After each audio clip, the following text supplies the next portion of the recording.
if I go through a sequence of events, and then people can decide for themselves if they think it's a coincidence.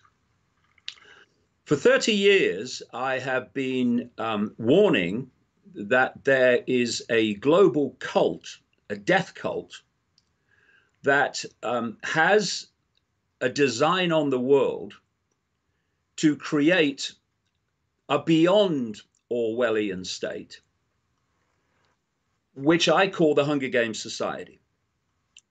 And if people would visualize a pyramid, and at the top of the pyramid is what is called today the 1%. Actually, at its core, it's less than 1%.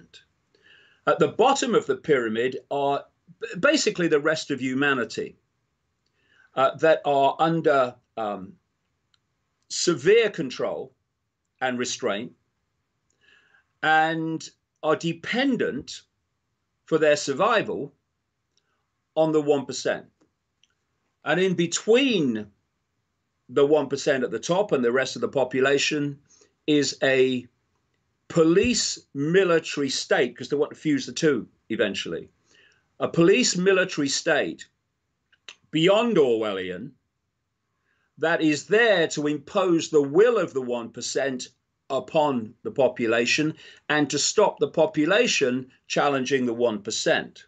And this whole Hunger Games pyramid society, globally dictated through a world government, etc., is designed to be run by artificial intelligence, i.e., that which controls artificial intelligence. And while I've been saying this is the goal, and of course a lot of people, in fact most people in mainstream society, have found it very funny. I don't think I will hear so many laughing now. I've talked about two techniques that are constantly used, psychological techniques, to advance towards that goal. One I called since the 1990s problem, reaction, solution, where you create a problem or the illusion of one. There's another version of this called no problem, reaction, solution, as I call it, where you don't need a real problem, you just need the perception of one. So at stage one, you have a problem or a manufactured illusory problem, like weapons of mass destruction in Iraq, classic no problem reaction solution. You then get the unquestioning media, brackets pathetic, to tell the population the version of that problem you want them to believe. And you're looking at stage two for a reaction from the public. And key to that reaction is fear. Fear is the currency of control by this cult. So the reaction is do something, save us or whatever. Or even if people are reluctant, it's, well, we will accept what you're saying should happen because of the problem, because something must be done. And then at stage three, after the problem and the reaction, you then move to the solution. And this is changes in society openly delivered through legislation, etc., what's happening now, solutions to the problem that has been covertly created. And those solutions are always changes that advance this agenda to the Hunger Games society.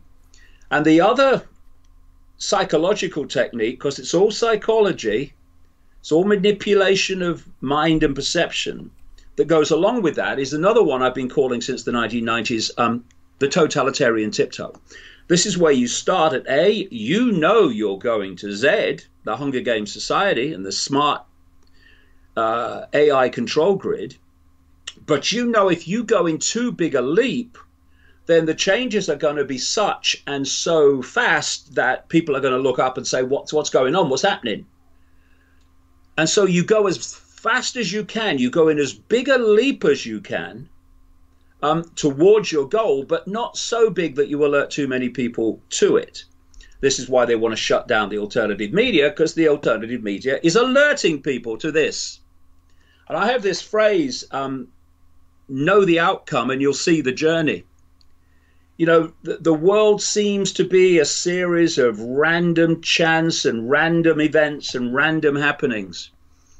But if you know where the world is being taken, as I've described, this centralized beyond Orwellian state, then these random events suddenly become very clear steps towards that outcome and not random at all.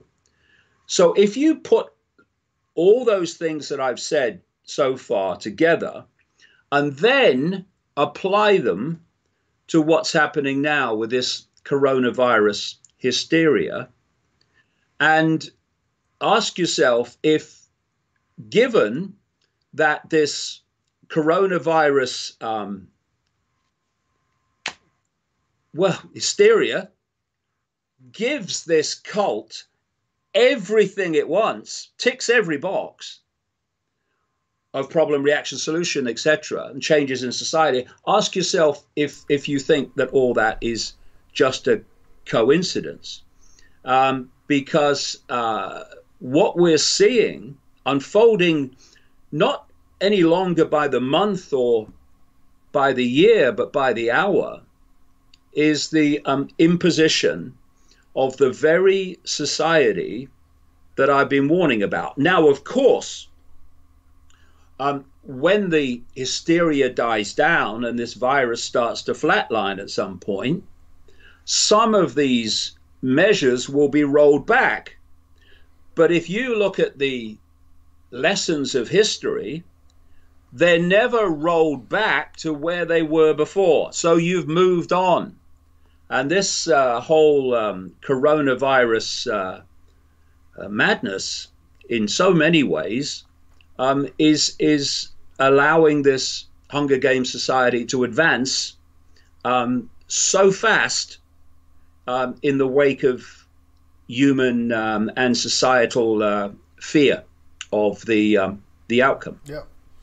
Well, I agree with you, David. I mean, you know, I always thought, you know, if the government was going to control, as you mentioned before, they're a very small minority of a minority, and we'll get into the Sabotian Frankism, which is the topic of the show. And I also want to get into a little bit about your history, because you've been doing this for 30 years. So people who may not know you should know that you've been at the spear here against this whole New World Order matrix.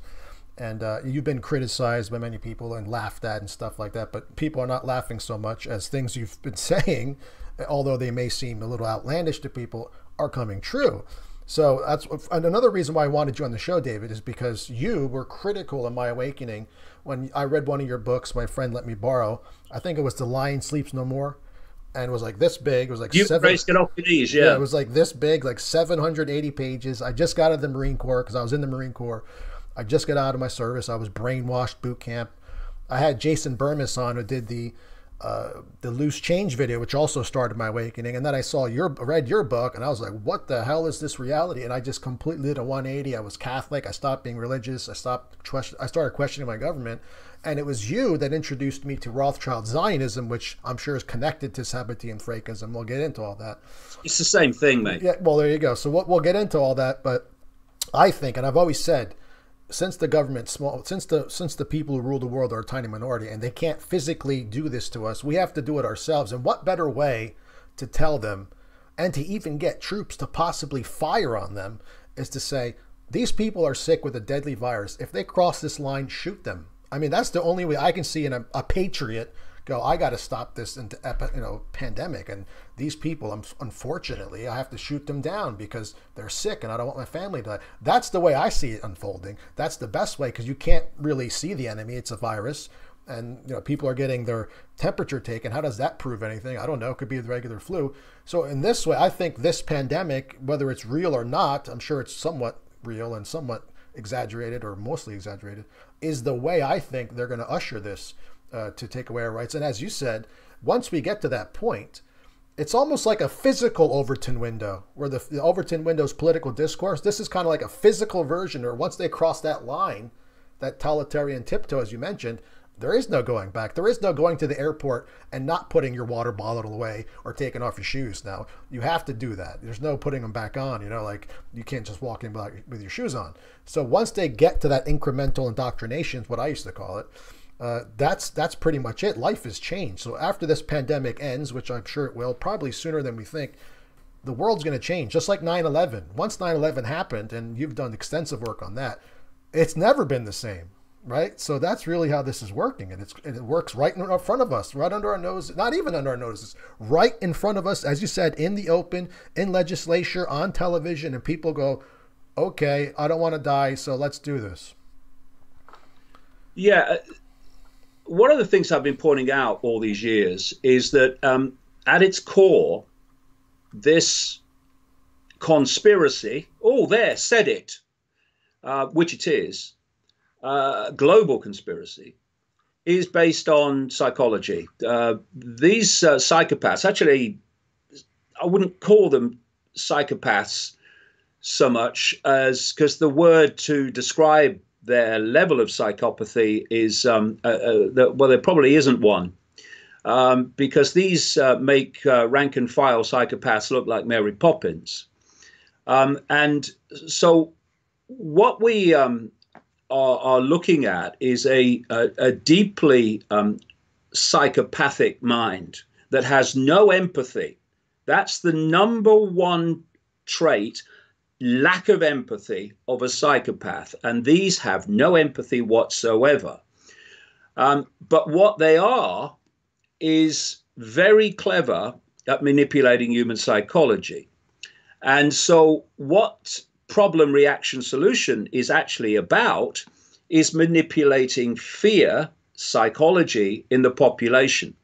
And they're looking to trigger, and my goodness me, they have, in terms of this virus, the human survival mechanism, which actually is very much involved with an area at the back of the brain called the reptilian brain, or the R complex.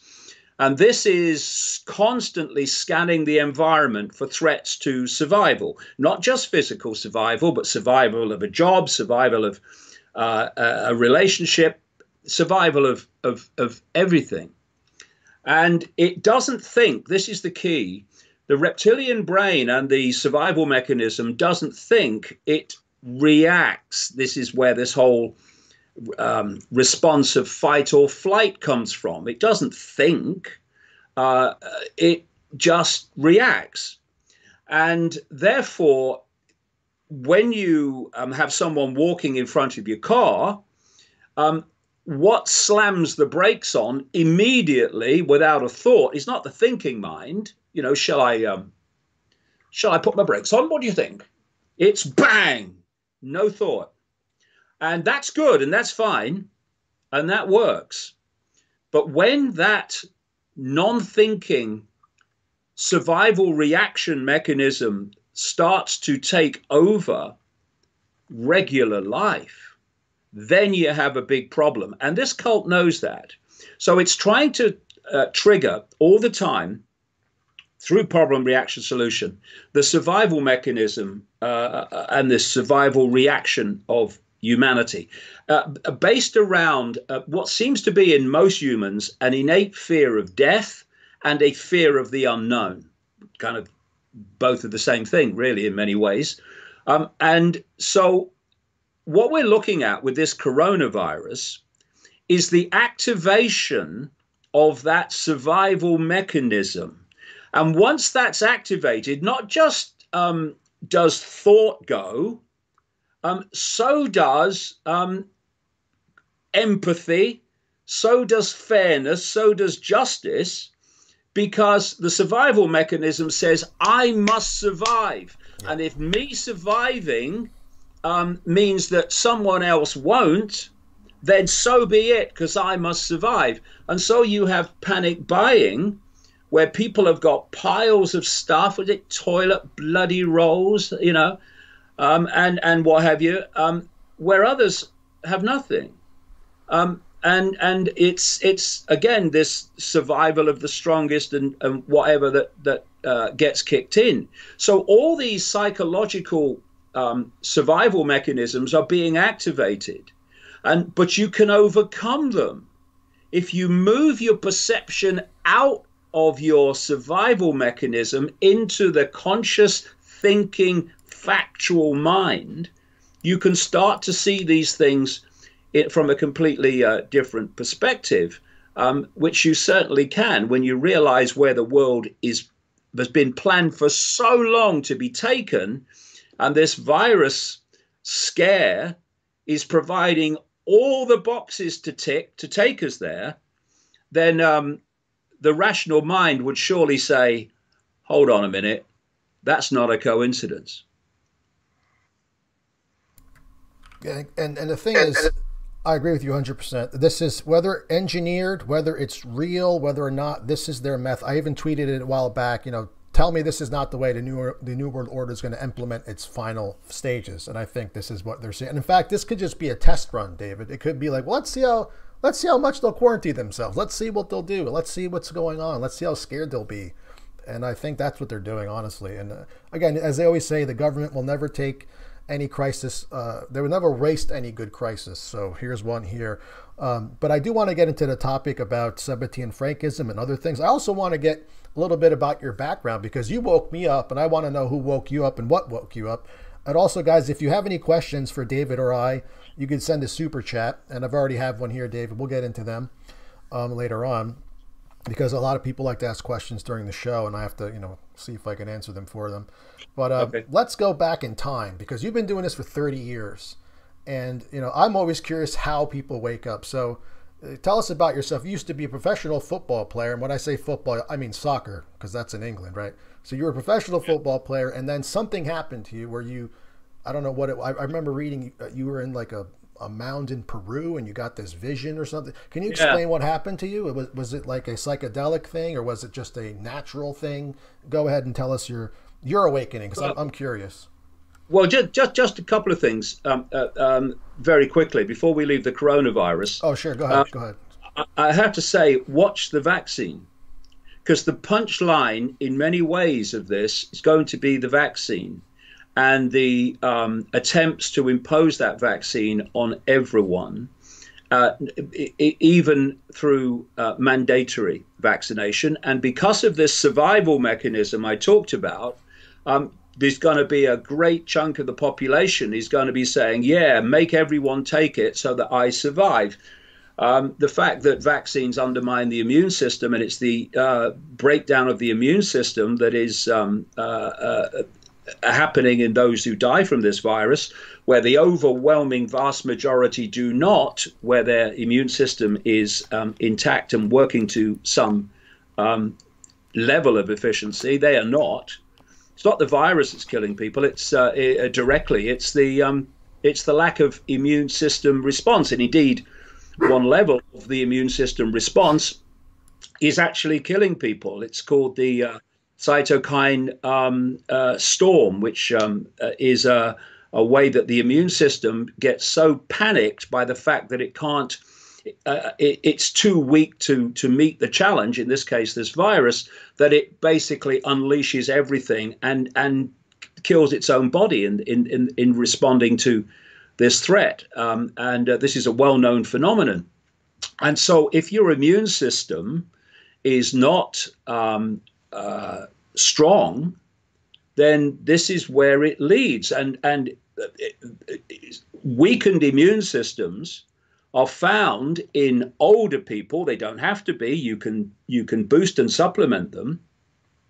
And in those with pre-existing conditions, because of those pre-existing conditions putting the immune system already under immense stress and challenge. And who is dying overwhelmingly from this virus? If you believe the official story, it is those that are old, the elderly, and those with, quote, pre-existing conditions.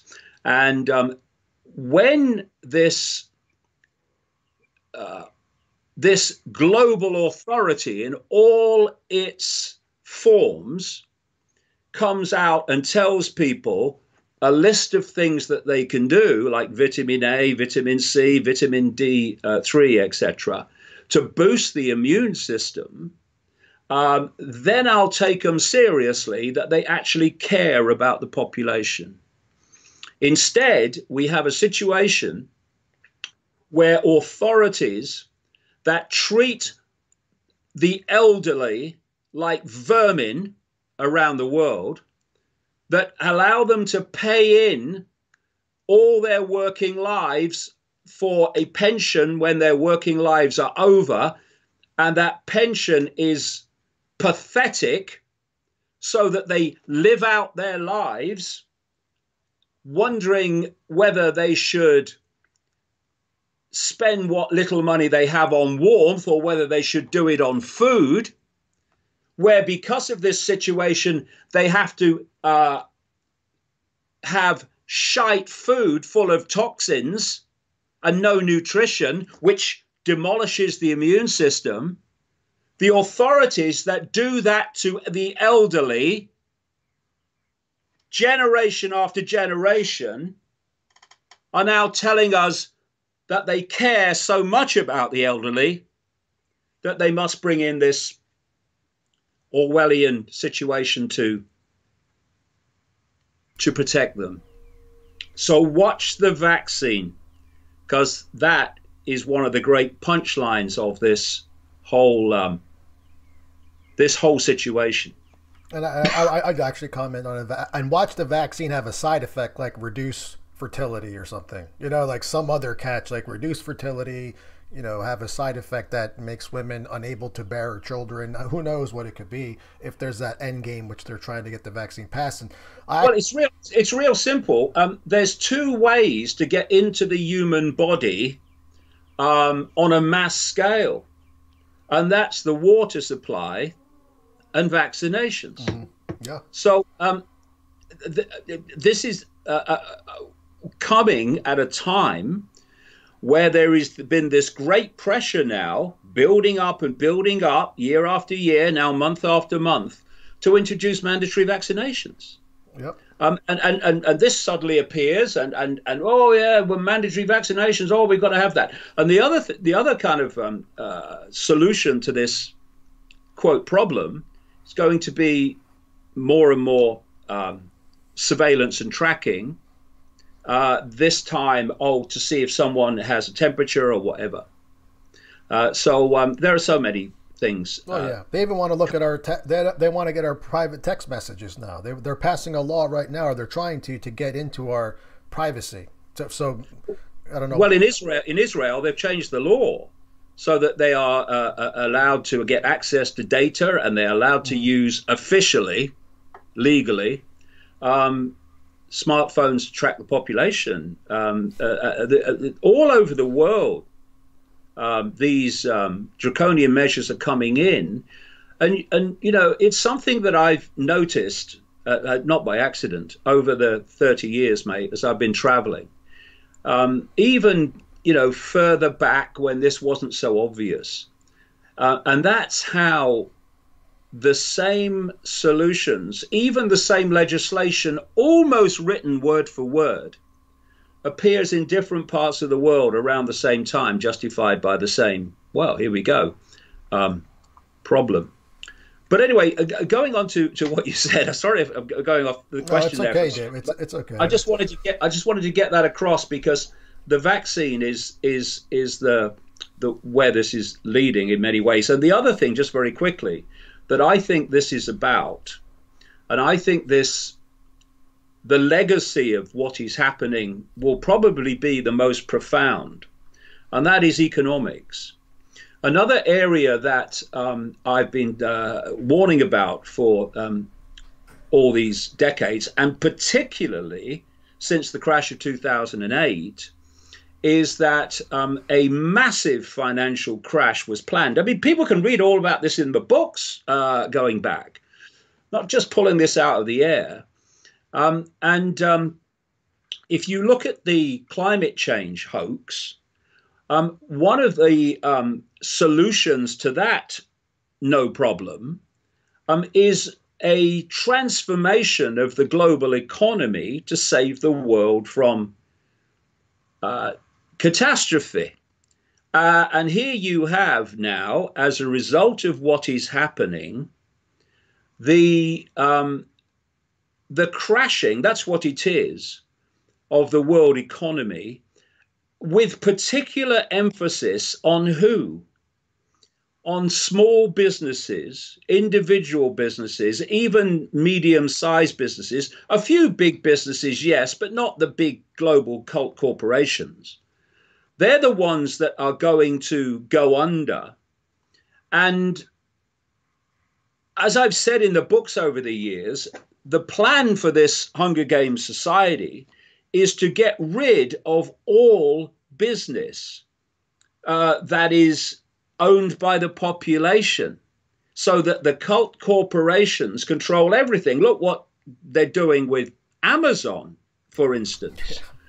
And so here we have another byproduct of this coronavirus problem, which is absolutely from the wish list of this cult, which is overturning the world economy and destroying smaller, medium, and individual businesses. And it's going to do something else. As those businesses fall, so people are going to, and are already, losing their jobs in great numbers. There's going to be vast numbers of people worldwide lose their jobs because their employers will no longer be employing them. And where are they going to go then? They're going to fall into the lower levels of the Hunger Games society. And this is, when you understand where they're going and what they want to achieve, then the world suddenly ceases to be a bewildering series of randomness and becomes an open book. And in so many ways, what is happening now is pulling together all of these different strands. And like you mentioned, everything here, it seems to be predicted, in the sense, not predicted, premeditated. So as you've been saying, you've been in this game for 30 years. That's why I wanted to go back in time. Right. And we'll discuss that. Your awakening, because you woke me up and millions of others. And from a laughing stock at one point from the Joe Wogan show. I remember your video there that people were laughing at you because you came to this basic realization that, I think you were saying you were the son of God, which I believe was from a Hindu sense. Like, we're all God. Yeah, it was an aspect of a whole. Yes, exactly. And they were laughing. And then what I call today a point of attention within an infinite stream of consciousness. And that's kind of like a Hindu Taoist philosophy. And they took kind of, but I don't do religion. I don't do organized. Right. I don't do labels. Really. Right. So, and then to now, where you're packing, packed stadiums, sold out tickets, people coming to see 9-hour seminars. Okay, so it's interesting how you transform. So you were a soccer player. I think you were a goalie, correct? And then, right, yeah. And then you stopped doing that, and I think you were a sports commentator. So tell us a little about yourself, and then I want to know what got you awakened. So that's what I really want to know, and go from there and your experience until today. Go ahead. Well, I'll make it brief. I was born on what we call in Britain a council estate in Leicester in 1952. And I know people will be shocked by that because I look so virile. And but 1952 is 68 years ago, nearly. And I was always someone who wouldn't respect authority because it was authority. I would respect its behavior, not its existence for its own sake. So I've always been a rebel ever since I was a kid. I was a rebel at school. And I had this feeling, even when I was a small kid, that I'd come to do something. I didn't know what it was, but it was a very clear feeling. I've come to do something. And I thought it was to be a footballer because when I was a kid, that was my great love, playing soccer. I mean, you call it football in America. Why do you call it football when I don't people know. hardly ever kick the I ball? know it makes no It should be sense. throw ball, shouldn't it? Yeah, it should be But anyway, something else. I then left school at 15. I never took a major exam, thank you, God, and went about my own life as a footballer. But then rheumatoid arthritis finished my career at 21. And when I was growing up, my other love, apart from football, was journalism. I was read newspapers, a lot of newspapers and stuff. So I decided I was going to go into journalism, and it's a long story. I started at the bottom would be the great understatement. I mean, the newspaper I started on was just about read by the people that wrote it. You know what I mean? I said in one of my books, you know, it wasn't so much Watergate as Cowangate, because I used to have to go to the local store in villages to ask the people, you know, worked at the store, is anything going on in the village? You know, they called it journalism, but only just. But I did then progress quite rapidly, and eventually became a news journalist with the BBC, and then a sports journalist as well. And then during the 1980s, I was getting very concerned about the environment and what was happening, and I wanted to do something about it. So I joined the National Green Party in Britain, and a ludicrous story. In a matter of weeks, I went from joining the local, well, actually starting a local party here where I live on Isle of Wight, just off the south coast of England. I went from doing that to being a national spokesman for the Green Party in a matter of weeks. It was insane, but it was just synchronicity of life and quote coincidence allowed that to happen. And I didn't stay very long because other things were happening to me, and I, I didn't like all the politics that was going on and all the infighting. But I was so, you know, from that perspective, when I look back at my life, all the things that happened to me before I started doing this 30 years ago have actually been essential to what I'm doing. And when I look at this, you know, this climate cult and this global warming hoax and all the rest of it, where we've turned the gas of life, CO2, without which we'd all be dead, into a dangerous pollutant. I mean, that's just insane. But anyway, that's the way psychology, manipulation of psychology works. But I'm so glad because that my time with the Green Party and in that environment gave me such an insight into the mentality, the psychology that's behind this climate cult, tyranny really that's unfolding, which is ironically again is controlled by the 1%.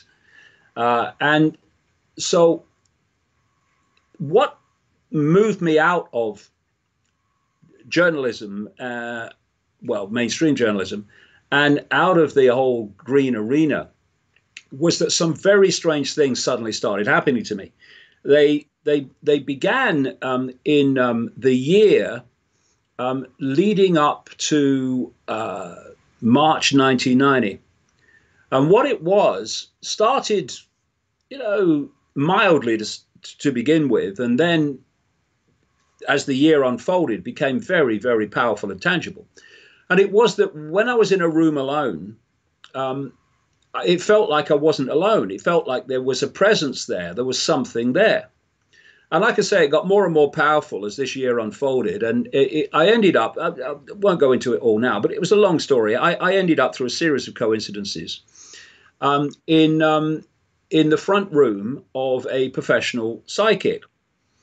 And she starts getting psychic stuff for me. This is March 1990.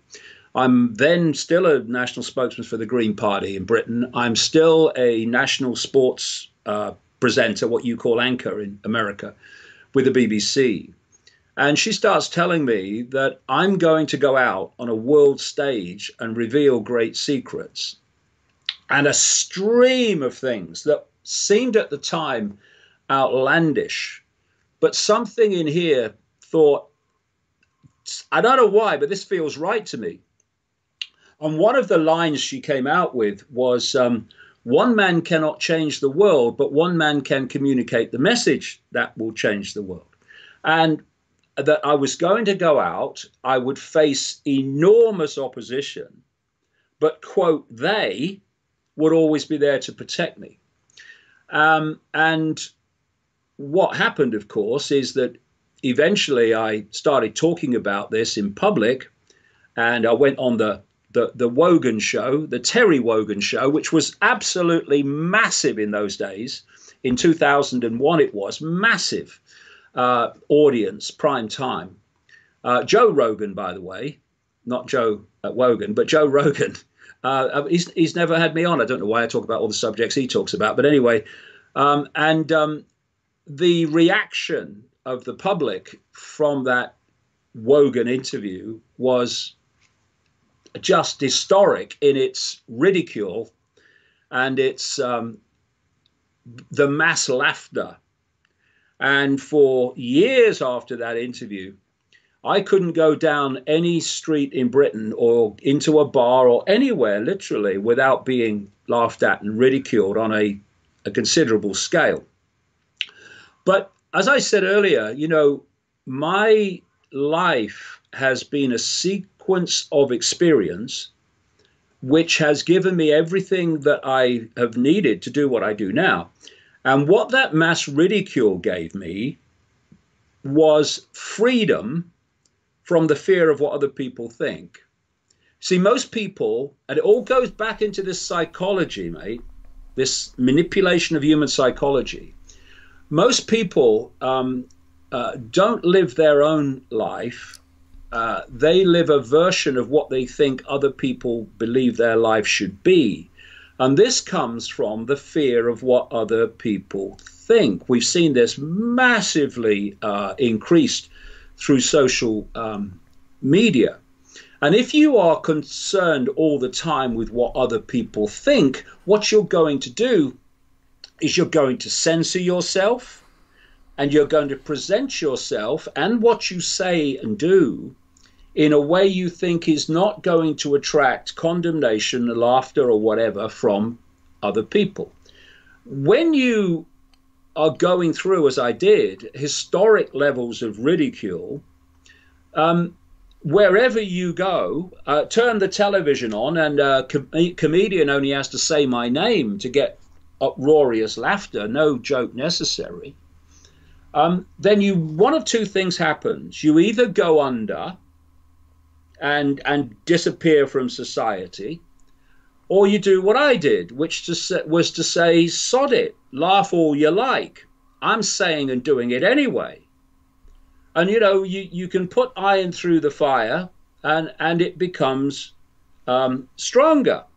And so I didn't know at the time that all this was going on, that I was going to later in my life be talking about far out subjects that were going to attract ridicule and condemnation, for which most people would have said, I'm not saying that, I know what people will say. Well, because I went through that mass ridicule and I was cleaned out of that concern about what other people think, then when I get information that I'm confident is true, then I'll pass it on, not thinking about what will the response or the reaction or the attitude to me be. That is of no concern to me whatsoever.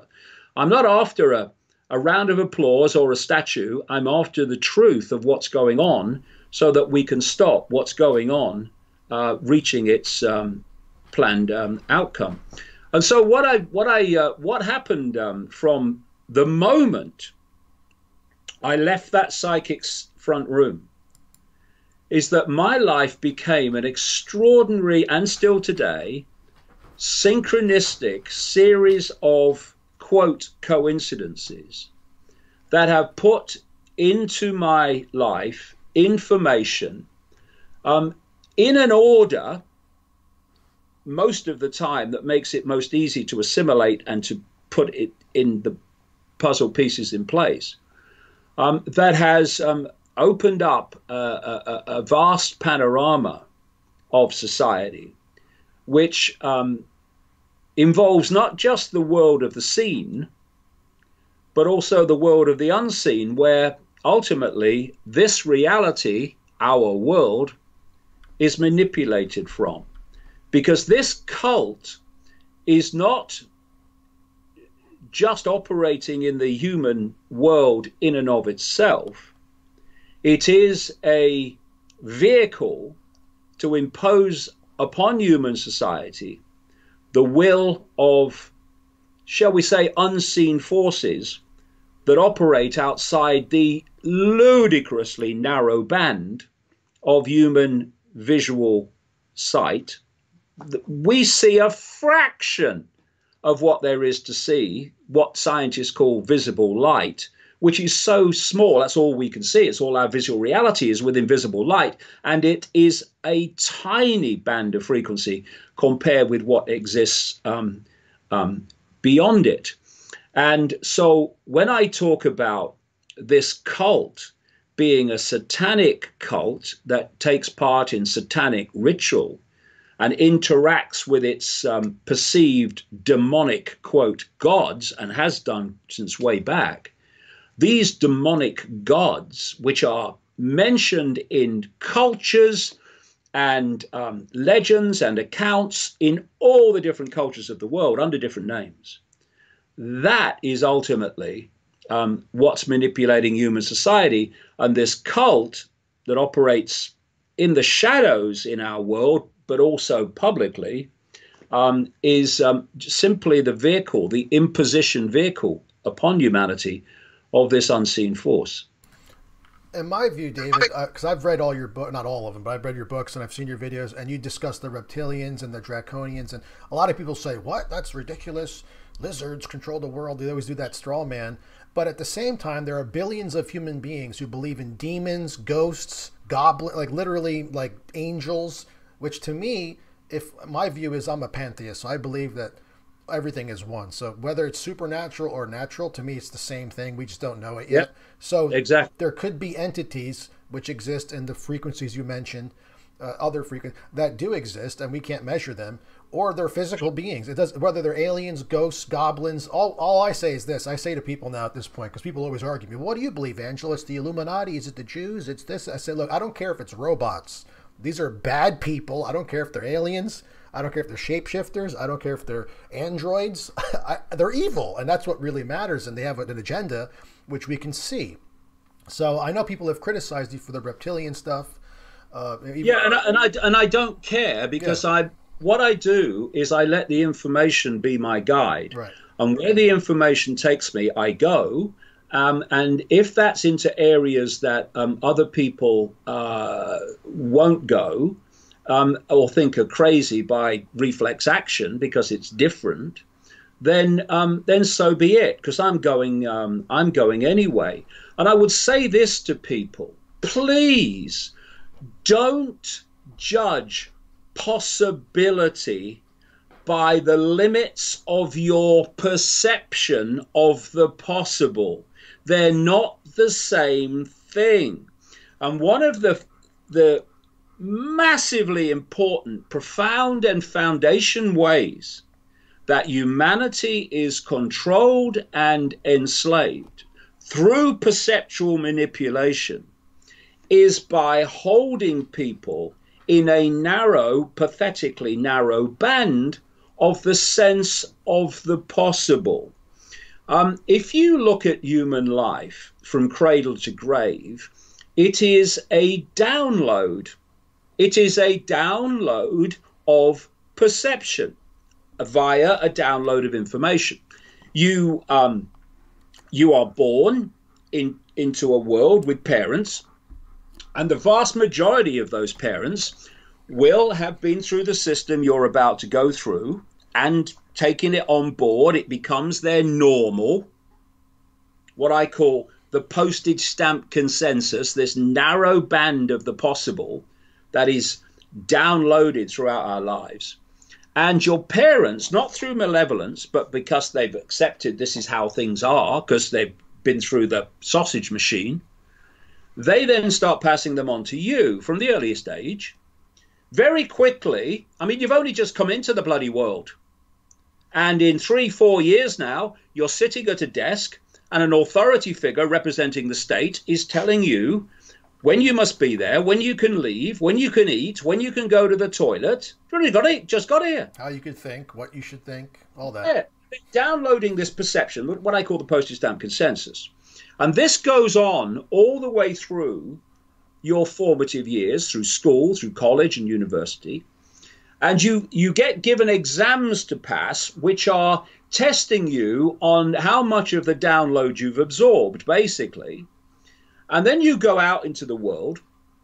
You go out into journalism, into politics, into medicine, into science, into academia. And you meet people there who've been through what you've just been through, but earlier. And they're all confirming to you that your download of reality, postage stamp normal, is how things are. Then anyone that steps off the postage stamp and starts to explore beyond it, then they are by reflex action called mad, bad, or dangerous, i.e. my own experience.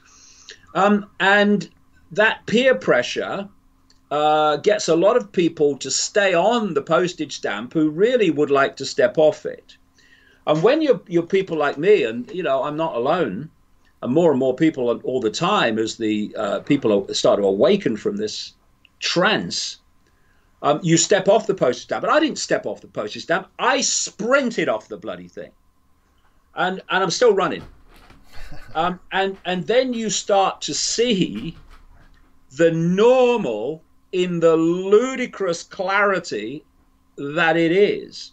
And it becomes ridiculous to you, and you start to see things that when you are in the postage stamp, on the postage stamp, and of the postage stamp, you couldn't see. But when you step off the postage stamp and look at it from another perspective, it becomes painfully obvious what's going on.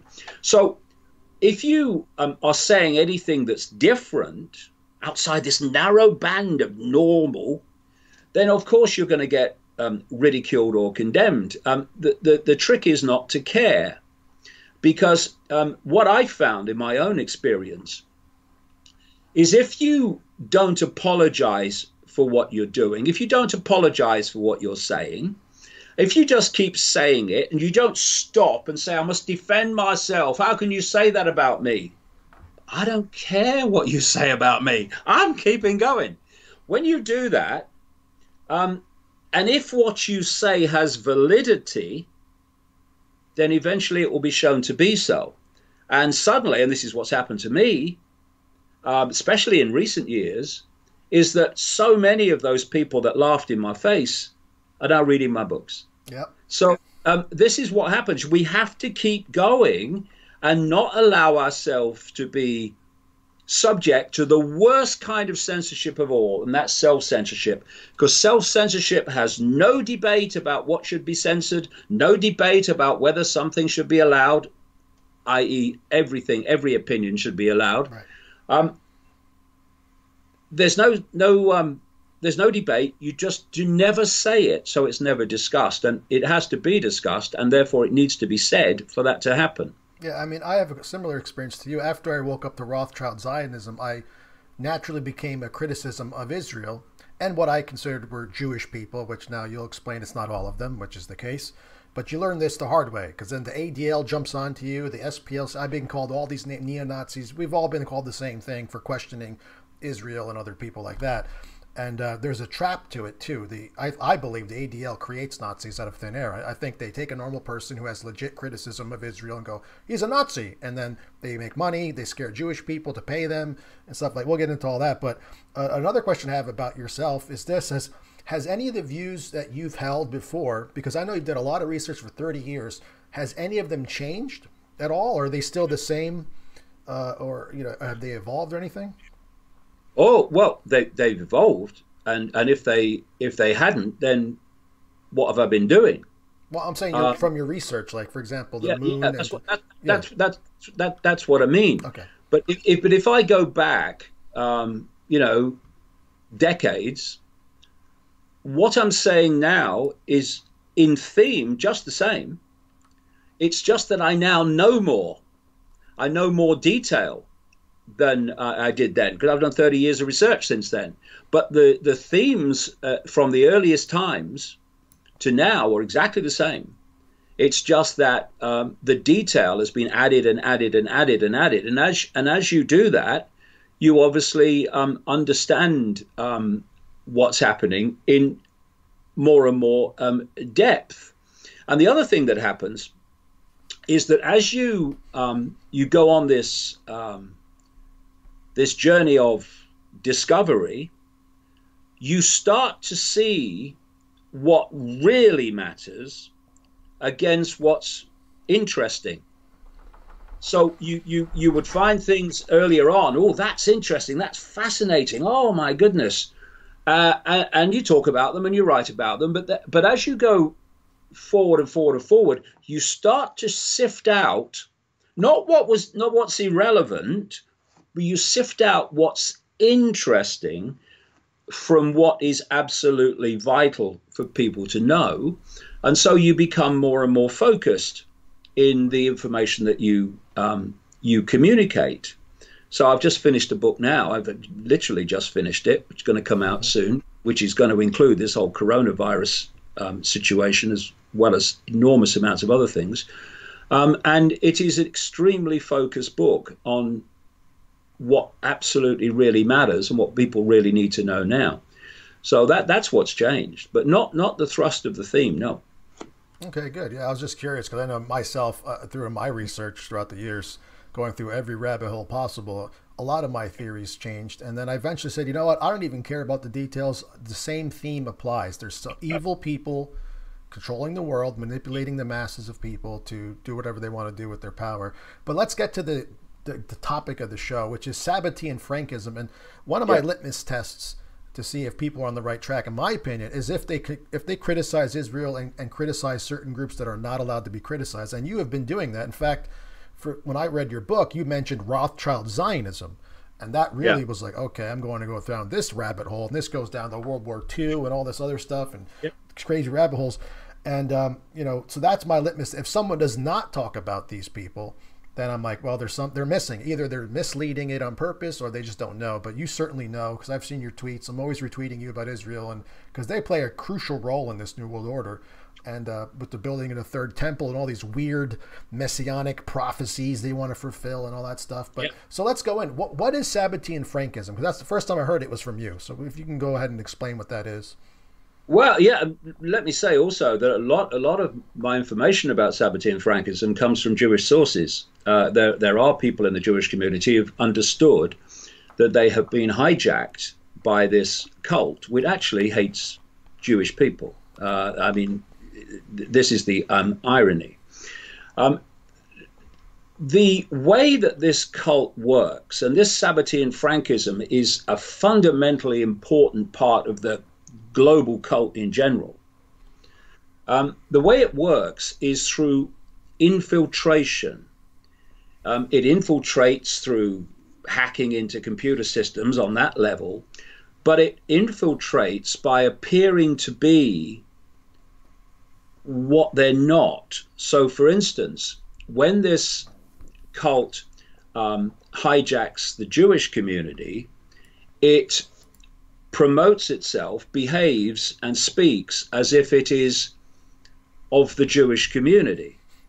The same with the Islamic community, the same with the Roman Catholic Vatican community. They appear to be of the religion or of the culture or of the nation that they appear to be part of, when actually they're all masks on the same face that are manipulating those religions and communities to a global end. So what they do is, when they've infiltrated communities or religions, they then manipulate themselves into positions of power. And you'll see them in a public situation where they might be appearing to be in opposition with each other. They might be appearing to be arguing with each other, to stand for very different things. But behind the scenes, they're actually agents for the same agenda. Simple thing. If you want to control a football match or a soccer match to the point where you know the result before the game starts, it's no good controlling one side. You'll influence the game, but you won't know the score before it starts. But if you control both sides and the referee, you know what the score is going to be before the game starts. And this is the way this cult operates. And you have to be very canny and very streetwise and very researched to pick through this web, this tapestry of deceit.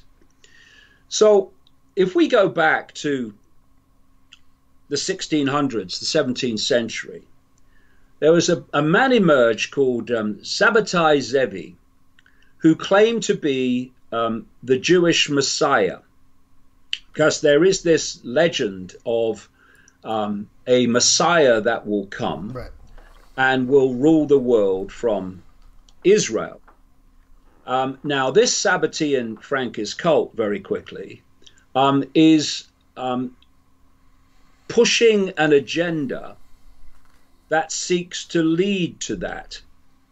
Now, it's my view that at the inner core of this cult, they know it's a load of old crap. But in appearing to make prophecy and biblical prophecy happen, you pull in lots of people who are not part of the cult, don't even know there is a cult, to support you and press for what you want, because they believe that it's prophecy unfolding. You know, the whole Christian Zionist movement in America is based on believing biblical prophecy, which is why they're so focused on Israel. So anyway, this Sabotai Zevi claimed to be the Jewish Messiah, and he had a massive following for its time. And then the Sultan of the Ottoman Empire, Islamic Ottoman Empire, where he was operating, basically gave him a choice of converting to Islam or they'd sort him out. So he did. And a lot of his followers, not all, but a lot of his followers converted to Islam and started to apparently encompass the Islamic religion. But behind the scenes, they were following the religion, not of Judaism, but of Sabotianism, as it was called then. And Sabotianism inverts everything. So what it did was take the Jewish religion, and where there was a Jewish religious fast day, in Sabotianism it would be a feast day. You get the picture. Everything was inverted, and it became a satanic cult operating behind the scenes.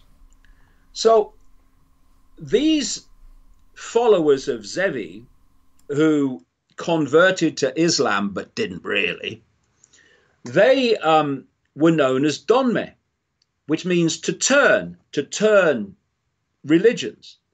But actually they didn't. And this Sabotianism started to expand, and it really struck, the sprint began in the next century, the 18th century, when along came a man called Jacob Frank.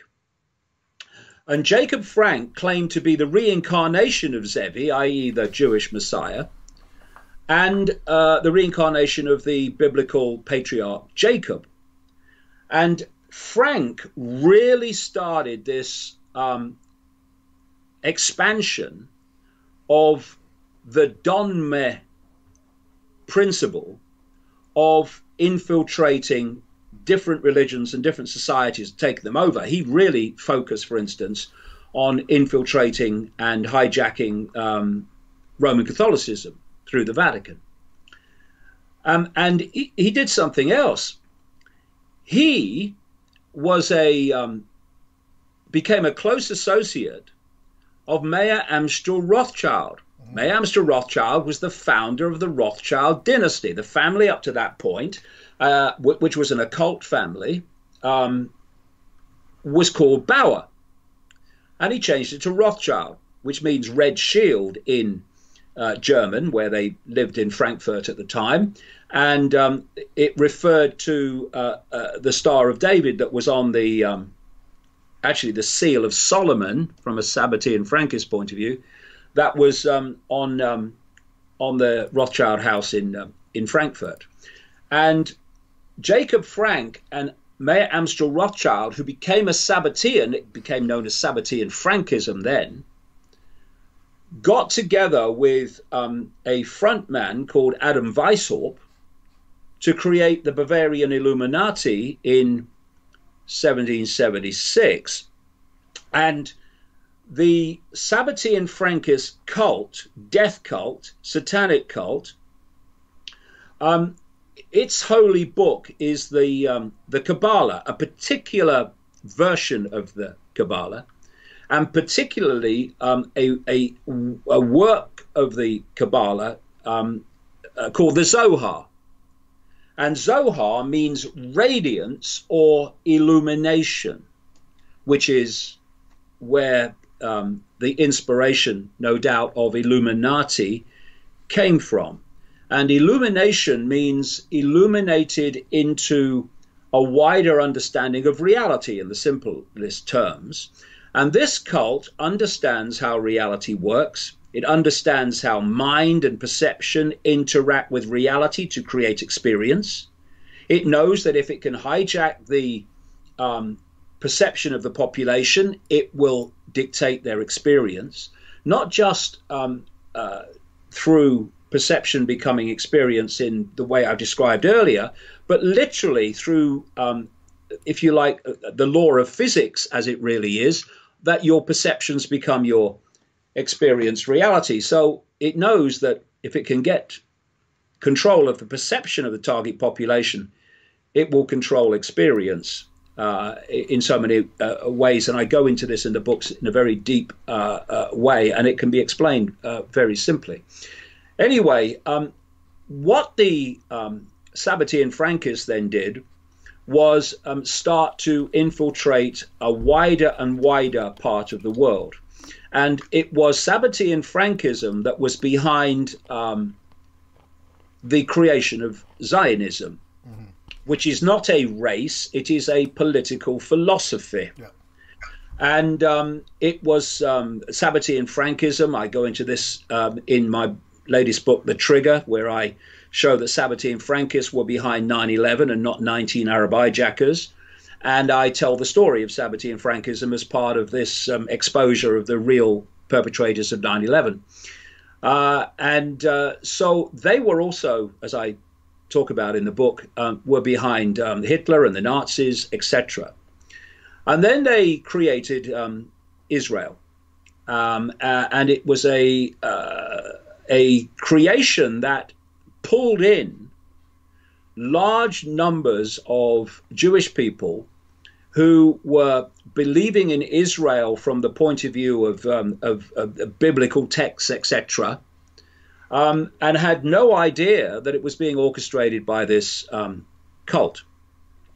And the reason that Israel, with around an 8 million population in a world fast approaching 8 billion, has so much influence on the world is because of this cult. And I have a chapter in The Trigger called Atlantic Crossing, which is about how this cult moved in on America. And in true Sabotian Frankist infiltration technique of takeover, it infiltrated the Pentagon, which it's taken over. It infiltrated the intelligence community like the CIA, the National Security Agency, and so on. And it infiltrated American politics big time.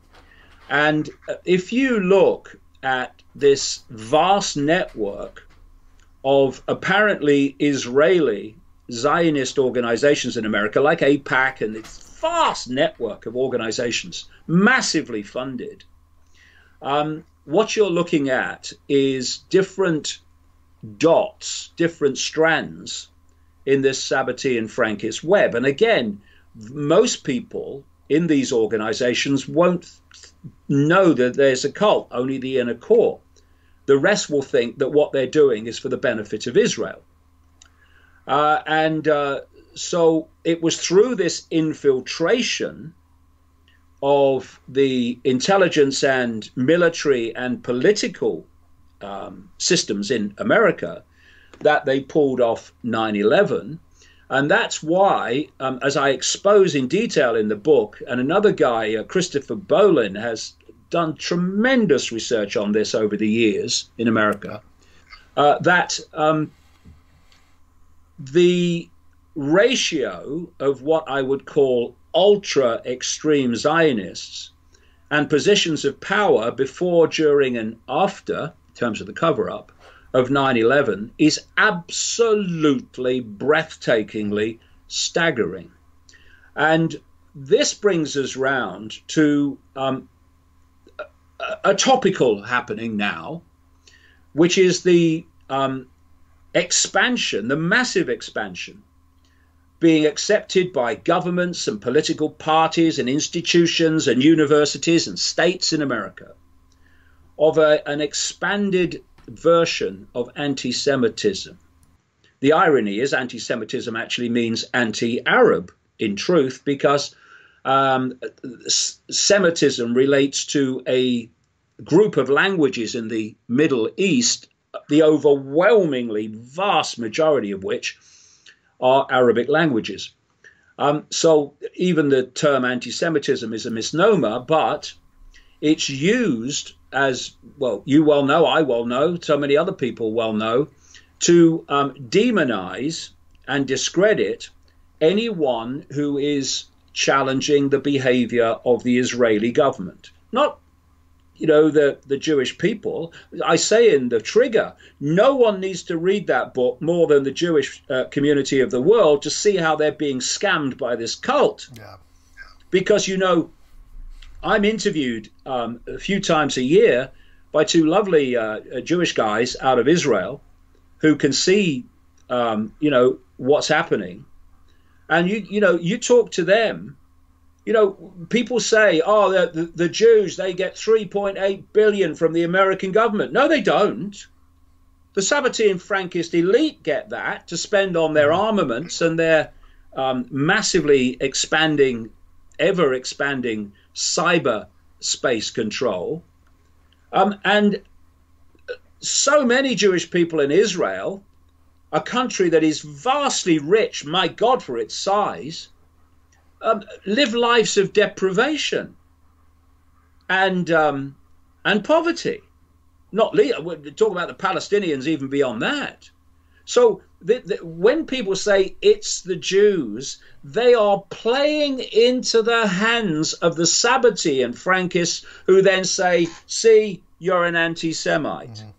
Mm-hmm. And that's something that just people need to grasp and start to change the language, because the last people I'm exposing and condemning is the Jewish community in general. I'm condemning and exposing that cult operating within them that has scammed them and is posing as their leaders, not just their political leaders, but Mossad, the intelligence, infamous intelligence network, and Shin Bet, the domestic Israeli intelligence network, and the Israeli military in general.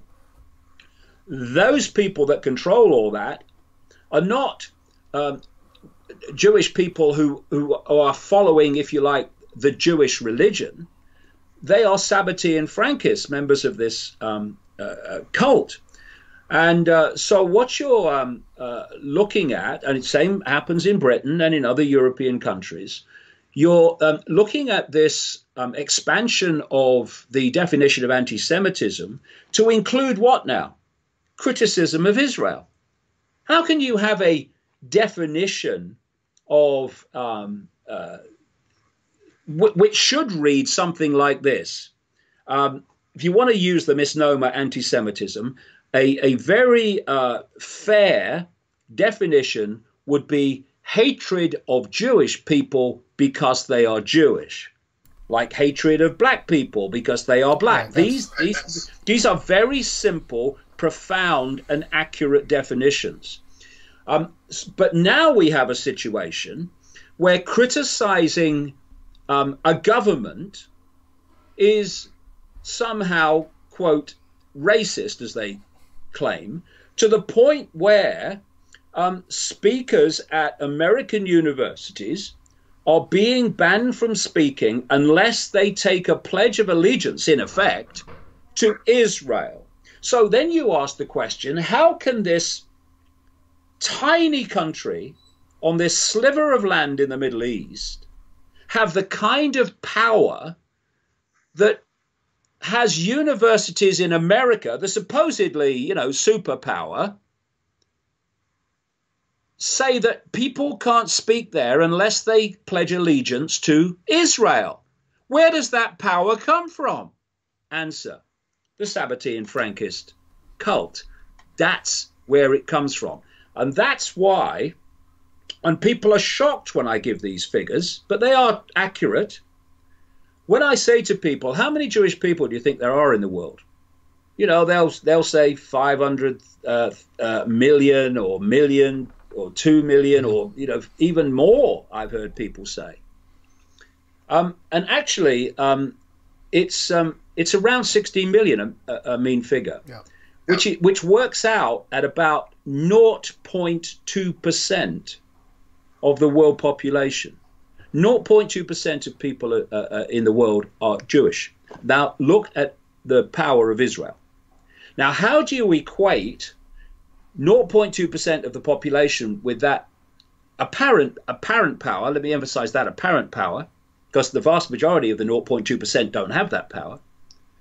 How do you equate the massive influence of ultra-Zionist representatives in America from a Jewish population of 2%?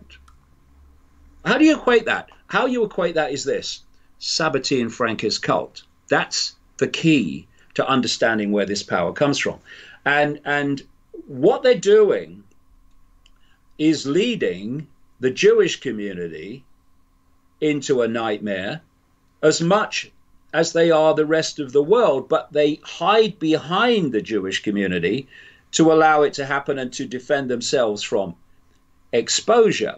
So if you look at currently what's happening in Israel in relation to the coronavirus, they are treating their population with the same draconian measures, and even more in some cases, than we're seeing at the moment in other parts of the world. So we need to get away from it's the Jews. It's not. It's this cult that hides behind the Jewish community and uses it as essential cover to stop its exposure. And the other thing that I would mention before I stop is that, again, if you follow the story through, you find that these Donma, these people that were posing as Islamic while being Sabotian at the time of Zevi, if you follow that through, it takes you to the Saudi Arabian royal family. They too are Sabotian Frankists. And that's why they act as they do. And that's why they've always been in the background, as I've been saying for so long, bosom buddies of the Israeli elite. And now it's becoming through this crown prince, Mohammed bin Salman of Saudi Arabia, is running the place now. That since he came to power, it's become more obvious, this closeness, even in public. And the Saudi Arabian royal family, they're not royal really, it's all fake, were put into power by essentially the British Empire, which was a Sabotian Frankist operation. Yeah. And this is why when people go on about, oh, it's the British that are behind this, yeah, through the Sabotian Frankists. So you follow the story again, and you look at the creation of Wahhabism. Yep, I was about to ask Wahhabism, you the extreme version of Islam, yes. that comes out of where? Saudi Arabia. That is funded by who? Saudi Arabia. And it is used as a way of terrifying the population, both of the world and particularly the Western world and of the Arab world, which creates another problem reaction solution, which allows you to impose greater control of society to save, protect, brackets, think coronavirus, from terrorism. This is how it all fits. The guy that Wahhabism was named after was a Sabotian Frankist. So that was got together with the House of Saud by the British Empire. So this is where it all fits, and why there is this global cult of which Sabotian Frankism is a phenomenally important part, in so many ways predominant now, that is behind these events that appear to be random. They're not. Yeah, and it's interesting you say the British Empire even created Israel in a sense. Lord Jacob Rothschild. 100%. He wrote a letter to the. But you already know this Balfour Declaration. So they created Israel, and clearly in Israel, because a lot of people, because I was in the camp of almost to be a white national. When I woke up to this global world order, I went to World War II. I read Mein Kampf. I wanted to see, why did Hitler hate the Jews? Why is this da-da-da? And I read his stuff, and he basically said they're controlling the banks, they control the media, they control, and some of this is true, and you would say they're the Sabotian Frankists. And I noticed in my own life living. Well, there is evidence which I quote in the book that the Hitler was actually a Sabotian. It could, I don't know him personally, but yeah, I mean, the thing is, because of this inversion, and infiltration. You have to be people have to be very careful that they don't judge someone to be something because they appear to be that something. They could actually be a Sabotian infiltrator that's leading a country into a certain situation that otherwise it would not have been led. But just very quickly. It's an important point. You mentioned there the British creation of Israel in the land that was previously Palestine.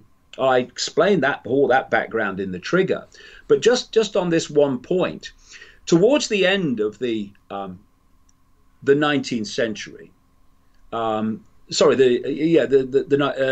end of the 1900s. Let's put it that way. There was a secret society created in London called the Round Table that was fronted up by a Rothschild frontman, big time, called Cecil Rhodes. He was the one that plundered the gold and diamonds of Southern Africa for the Rothschilds, and allowed the British Empire to take over Southern Africa. That was Cecil Rhodes, the first head of this secret society, the Round Table, based in London. Now, the Round Table was funded by the House of Rothschild, and it had different circles because everything's compartmentalized, and an inner circle member of this Round Table was Lord Arthur Balfour, Foreign Secretary during the First World War, after which the Balfour Declaration is named, which was a declaration by the British government to recognize Palestine as a homeland for Jewish people. That Balfour Declaration sounds like he stood up in Parliament or something and declared that. No, no. It was a letter from Lord Arthur Balfour, inner circle member of the Round Table, what I would call today Sabotian Frankist Round Table. And that letter was to Lord Rothschild, funder of the Round Table. And so the very declaration that started the process of the creation of Israel came from a Sabotian Frankist secret society in which one member sent a letter to another member, which of course in public looked very different. So it's the world starts to look very, very, again, different when you realize the forces behind it and how those forces work. Yeah, I mean, in the history of World War II, because I want to bring this up, because I do agree with you in a sense that, for example, the rise of Adolf Hitler, I don't know if he was an agent or not, and to me it doesn't matter, because I've read his works, and I've read why he hated the Jewish people, and I read from rabbis who recently read Mein Kampf and said, wow, he hated us because we were communists, and the communist revolution, this and that, and the banking and all that in media. And if you look today and you see certain people in power, you will see these who you would call Sabotian Frankists, because they're not the regular Jewish people with the curls and the hats. They're just these normal, integrated, so-called Jewish people who control these things. And that was the same thing this man was saying in the 30s. And I think, and he did make a deal with the Zionists, by the way, the Havara transfer agreement. I'm sure you know about that. So it's possible, even if he wasn't that they knew he would react that way. In other words, these people, if he was an agent or not, would be irrelevant. He probably did love Germany, as he said, and wanted to fight these banking cartels. And they knew that reaction, just like they set up these pandemics. They know we're going to self-quarantine. So to me, I don't get into details about who was what, because I've seen people. There's a whole video called The Greatest Story Never Told, Adolf Hitler. And people go, and he was the good guy fighting the New World Order and whatever. There's all these different theories. And I've said, you know what, I don't care. All I know is I see the results. What happened in World War II? You see the results. Exactly. And I'm not saying he was or he wasn't. Yeah, all I'm saying is that if we're not going to get scammed, we should take all possibilities into account before we start jumping and saying that's how it is. And I do want to mention with Jewish people, because then when I was reading this research, naturally I'm like, wow, these Jewish people, they're really controlling the world. But I've lived in New Jersey my whole life, David, and in USA. And I'm surrounded by people who've always been Jewish in my whole life. And these were people who don't even know anything about Israel. They don't know what's going on. They don't care. They're not this Zionist banking cartel member or at the tables or the other. These are normal people. And I realized that organizations like the ADL that push these narratives scare them into submission. Exactly. No different than I was duped going into Iraq. Because I believe 9/11. Exactly. See, what's happening with coronavirus frightening the population? So you control them. That's exactly what this cult does with the Jewish population. It has to keep them in fear. I watched an absolutely tragic video, and it was by a Jewish guy, and he went and talked in Israel to young Jewish people who'd been through the education system and all that stuff. And I remember one clip of a girl, a Jewish girl, who said to him, we know the world hates us and we have to stick together. And that was tragic because the world doesn't hate them. This is, I mean, there'll be some, but the world, absolutely ridiculous. But this is how they're programmed from the earliest age to believe that they have to support and gather behind the leadership, brackets Sabotian Frankist cult, in disguise, for protection. So wherever you look, as we talk today, we're actually seeing different expressions of exactly the same technique. And Jewish people are being scammed like crazy. And of course, they take... This is the irony, and a Sabotian Frankist cult couldn't care less. They take the consequences because people do equate what the Sabotian Frankists do in the name hiding behind Israel and the Jewish community. They do equate that with the Jewish community. And so they get tarred with the same thing. And most of them are not involved at all. They've just got scammed into believing that these cultist leaders actually are genuinely Jewish and want the best for them. Yeah, and the thing is, David, when the Nazis took power, it wasn't these big-time Sabotian Frankist types that went to jail. It was regular people going to camps. So the very population that these people, that's what I'm saying. People forget, because Angelo, it's the Jews, man. You read these books. I said, yeah, I get it. But they're programmed no different than I was programmed, or you were programmed, or other people throughout our entire lives. It's the us versus them tribalist mentality that they program and divide and conquer humanity. That's the only way they can do it. They have to say, and they have to become wolf in sheep's clothing, as you mentioned, and as you're theorizing, in order to do it. That's how they do it. So that's why I say I don't care who controls the world, what they're made of, what they exist in. They are doing the same exact thing. And I think that's the same message you're saying, is that ultimately it's a strategy used by a minority of people to manipulate and hide behind different groups of people and say, look, get that person and get this person. It's them, while they go laughing literally into the bank with our money and our resources and everything else. Yeah. I tell you what, if you put your average Jewish person in Israel away from all the crap, you put them round a table with some Palestinians and let them talk, and they would realize the enormous amount they have in common as against what they and they would see that what they perceive each other to be is not necessarily what they are. See, the Palestinians are, and organizations like Hamas, which there is considerable evidence was created with enormous help by Israel, and I would say Sabotian Frankists. Organizations like Hamas are very, very important to Israel's leadership, because they are a focus to terrify the Israeli population. Mm-hmm. And just as the extreme version of Islam, created by the same Sabotian Frankists via people like the Saudi royal family, are perfect to terrify the American population and the European population into giving power to their leaders and supporting wars, like you know as well as anybody, to say the least, of conquest and chaos,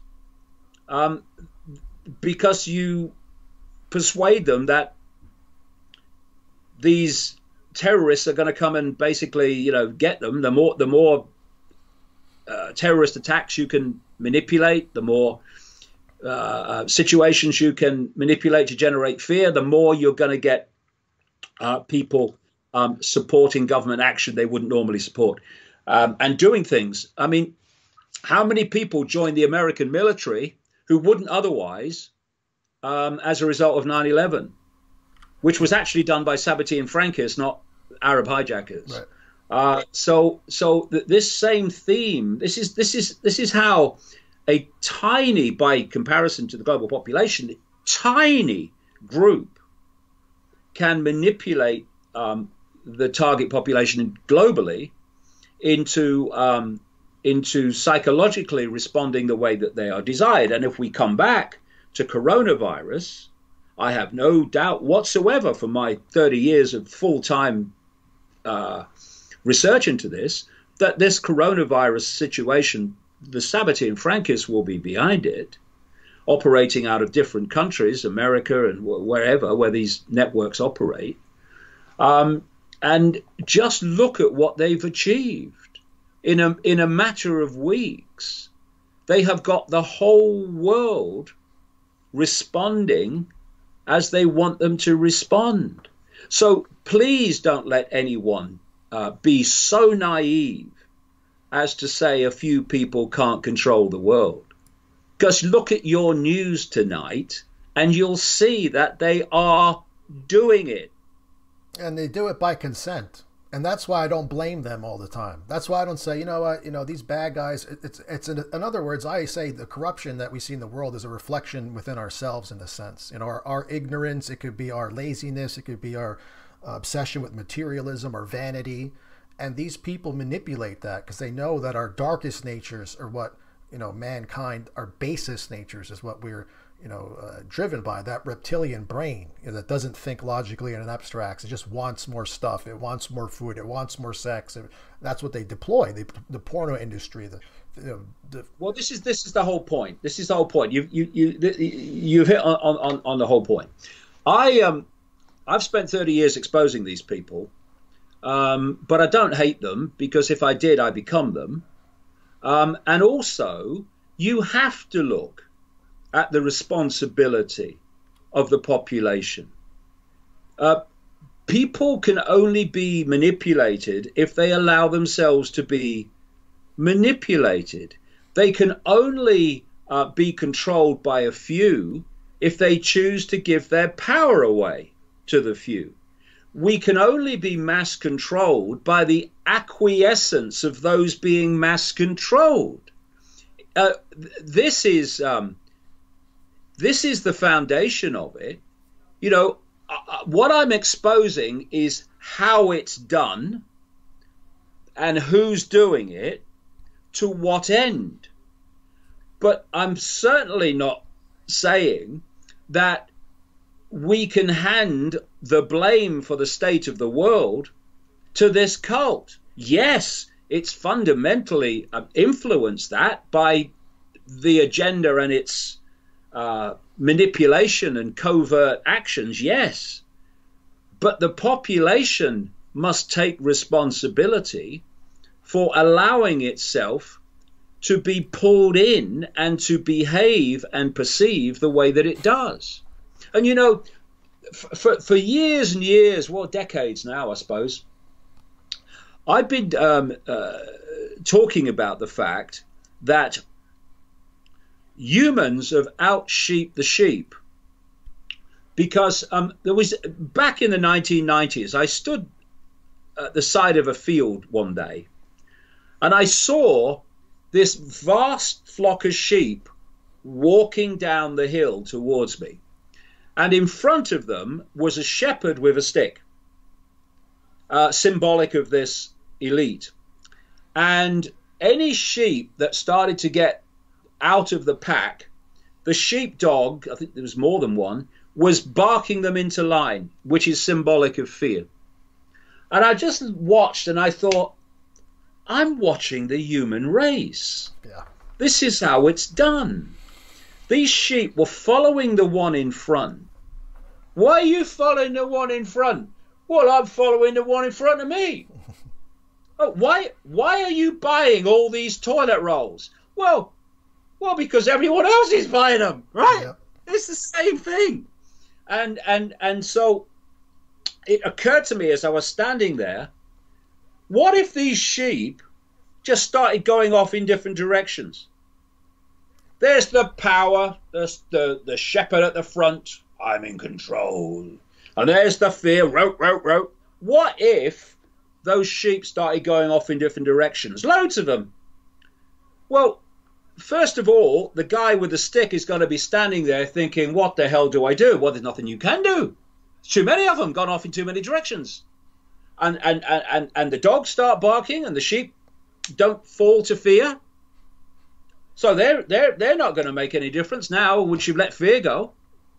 So suddenly you've gone from a situation of apparent control and acquiescence to a situation where those in control have no control over the what they formerly did control.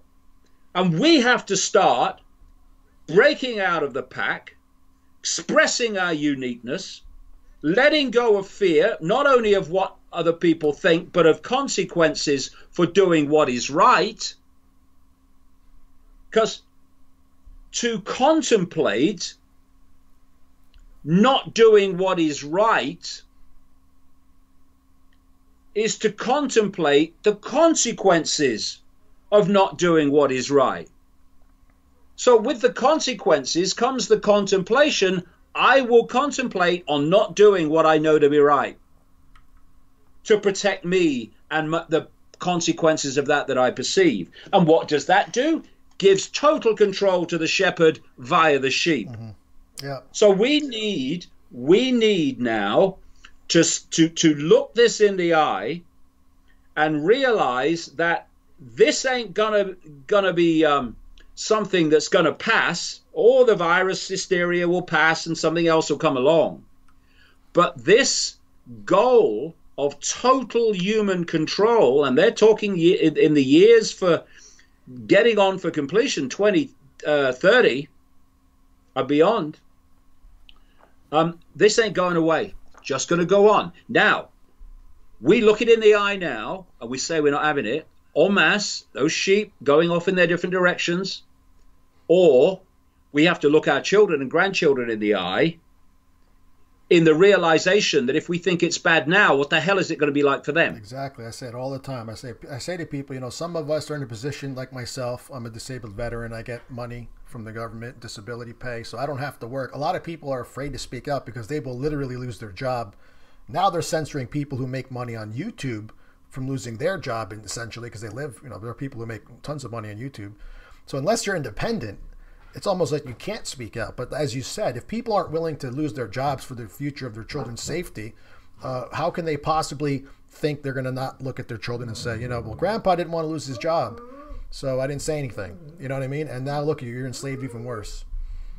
Yeah, you know, what was it? I came across a quote by Winston Churchill, and the theme of it was this, of people basically feeding the dragon so that they would be the last people the dragon eats. That's the theme of the quote. So if you go on acquiescing to the dragon, it will come for you eventually, because that's the game. The idea is if we stand together now and say we're not having it and stop cooperating with our own enslavement, then we can do something about it. If we don't, we go on following the shepherd in fear of the sheepdog, then this is going to go into a situation very rapidly. My goodness, it's happening around us now. That would have made George Orwell wince beyond anything he even contemplated. Okay, well, I got like 2 more questions for you, and then we'll get into like the upcoming documentary in your book, and then we'll get into the 2 super chats that I have here. So essentially, David, what do you think their end game looks like? And then also, what can we do about it? Because that's really the question people want to know. What the hell can we do about it? So go ahead and take the floor. What we can do about it, I mean, it's multi-leveled, but it's all connected. And I've just written a book, just finished, which is going to go into production very soon. In fact, it's being proofread now, which the whole thrust of it is exactly answering that question. But in terms of what it looks like, well, I've talked earlier about the Hunger Games society, but let's just go on to another level of it, and that is the AI level. If you look at the quotes of Ray Kurzweil, a Google executive, and others in Silicon Valley, the devil's playground, first of all, it's the major corporations of Silicon Valley, your Facebooks and your Googles and your YouTubes. They're Sabotian Frankist controlled. And that's where all the censorship comes from via the ADL, etc. That's why. They're all connected. So Kurzweil is talking about that by 2030, humanity will start having its brain connected to artificial intelligence. And you would then ask the question, why would they say that? Why would they tell us? Well, they're telling us for a very simple reason. You can only manipulate under the surface for so long. There comes a point, I said this years ago, that this point would have to come, where if you're going to transform society in the way you want, then society has to start transforming in the way that you want. And so therefore you can't hide below the radar anymore because people are seeing it. So you move then from hiding it to justifying it and to selling it. And so the sales pitch of Kurzweil for connecting the human brain to artificial intelligence is that it will make us superhuman, we will become gods. What he's not telling us, but I would be absolutely sure that he knows, is that we'll become subhuman. And he talks about the fact that once this AI connection is made, then, and these are summarizing his quotes, that AI will do more and more of human thinking until basically human thinking as we know it today is negligible, and AI will do it all.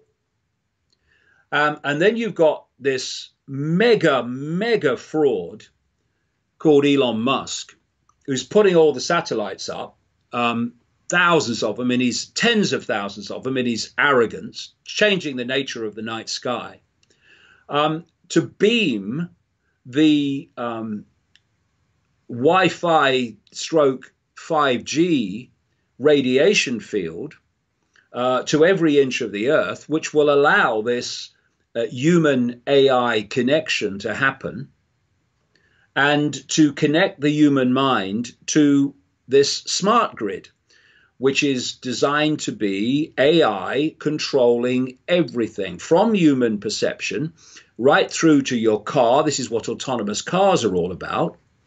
And these electric cars, again, it's another benefit of the climate cult and the climate change hoax, is that you move to electric cars. Electric cars are stepping stones to autonomous vehicles, which will be run electrically and wouldn't be able to operate with petrol engines. So instead of getting in your car and driving to where you want to go, you will only go where the computer allows you to go. And so lots of areas will not be able to be accessed by humans in their car because the computer will not take them there. It's all control. So this is the world they want to create. And this is what the smart grid's all about. Now, one of the things I talk about in the trigger in some detail towards the end is how the center of this grid is moving more and more incessantly into Israel. They have this is Sabotian Frankism again.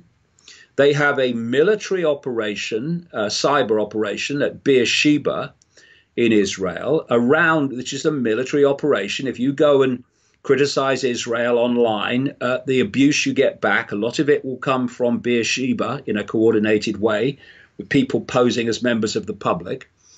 And around this Beersheba operation now are more and more of the research and development operations of the Silicon Valley giants, your Facebooks and your Googles and your Intels, et cetera, And this Sabotian Frankist cult is using and exploiting an ancient belief in the messianic scenario. It's a messianic operation in its outward expression anyway, hence Messiah Sabotage Zevi. And this legend, this belief, is that the Messiah will come and will rule the world out of Israel. Now, until this smart grid situation started to emerge, that seemed crazy. How can you rule the world out of Israel? It's madness.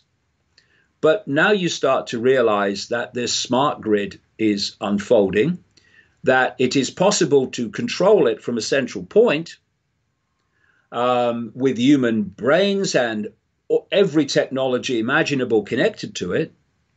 Suddenly you can start to see how it will be possible to centrally control the world from a central point. And this whole prophecy of rebuilding Solomon's temple on what is to Jewish and Christians believers Temple Mount, where the big mosque is now in Jerusalem, this is all connected to this prophecy, and so because Donald Trump is owned by Israel, i.e., Sabotian Frankists, he has given them everything they've asked for since he became president. He's moved the embassy. It's all part of this movement towards this control center in Jerusalem. And he's also come up with this, or his son-in-law, an ultra Zionist, Yavid Kushner, has come up with this deal of the century, which does what? It hands all the aces to the Israeli government and complete control and ownership of Jerusalem. And you've got all these efforts now to depopulate Jerusalem in terms of Arab people from East Jerusalem, etc. And it's all part of this movement that I'm talking about. And it's not the Jews taking over the world. It's the Sabotian Frankists hiding behind the Jewish belief system and the Jewish community. And the Jewish community need to get their backsides in gear fast, because the future is not meant to be any better for them than it is for the rest of us. Yeah, and they would be one of the most effective people to get up, because then there's no way to attack them. I mean, they get attacked anyway. There's been plenty of Jewish people who get called self-hating Jews who've come out and said things, about the New World Order and all this stuff, and that's what they do to them also. So that could even show you. You know, it's a scam when Jewish people who criticize Israel get more abuse from this network than non-Jewish people, for a very simple reason, as you well know. They do try, bizarrely, to do it, but it's far more difficult to dub a Jewish person anti-Semitic than a non-Jewish person. So they are the Jewish people that speak out against Israel. Most of them won't realize it, but they're speaking out against the Sabotian Frankist cult. Will get more stick and abuse from this defense system, what I call the anti-Semitism in this industry protection racket, than non-Jewish people. And that tells you everything you need to know about what this cult really thinks about Jewish people. Yeah, I agree with you. Especially, like I said before, not everyone's in on this plan and things like that. And all right, so I have some super chats people are sending in, David, if you don't mind answering. One of them is from Cringe Panda.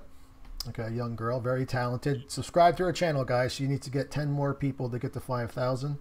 She asked this question to you, David. Did you know, or do you know, that Christian Mengele, son of Joseph Mengele, is a fan of yours and painted stuff inspired by your work before? Also a hollow earther. I didn't know that. So I guess... No, I didn't know that, but I have exposed his father in my books, because Joseph Mengele ended up in South America and indeed in the United States after the war through a thing called Operation Paperclip.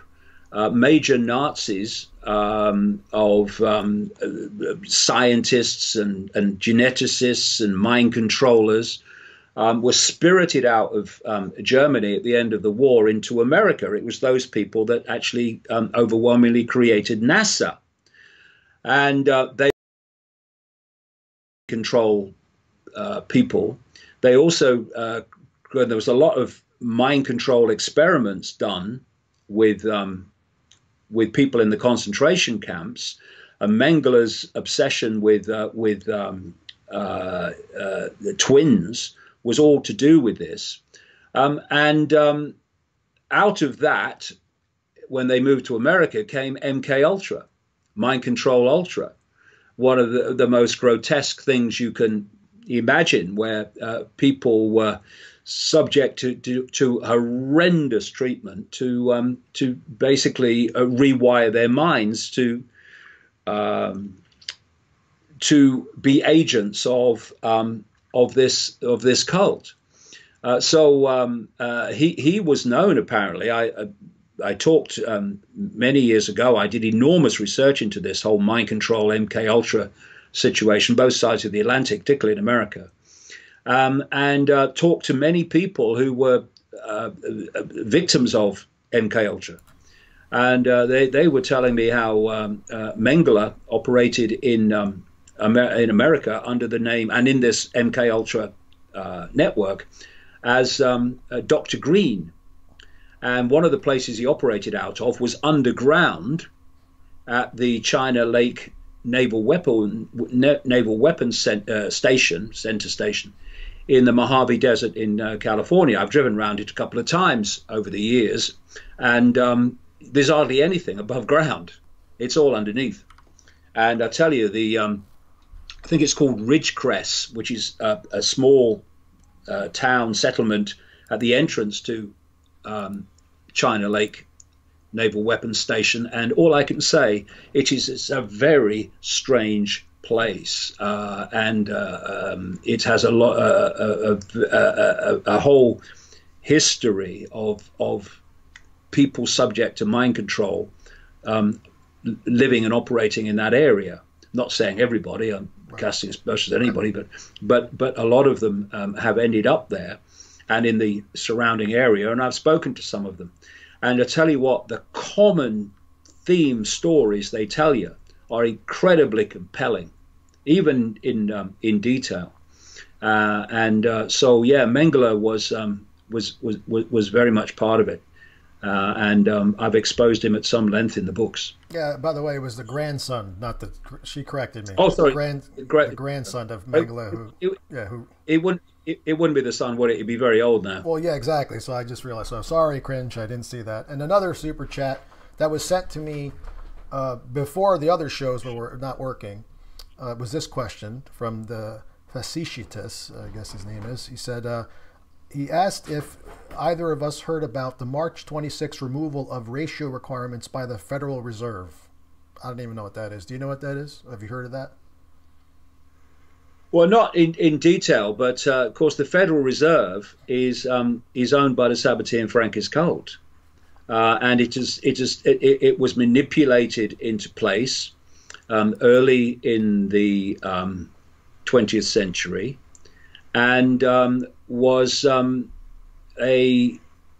has been ever since a way of controlling the American economy and drowning America in debt. It's an absolute 100% front for the Sabotien Frankist cult. And if you look at this long period, enormous period, which took us right across the 2008 crash, you had Alan Greenspan, ultra-Zionist, going to Ben Bernanke, ultra-Zionist, Janet Yellen, ultra-Zionist.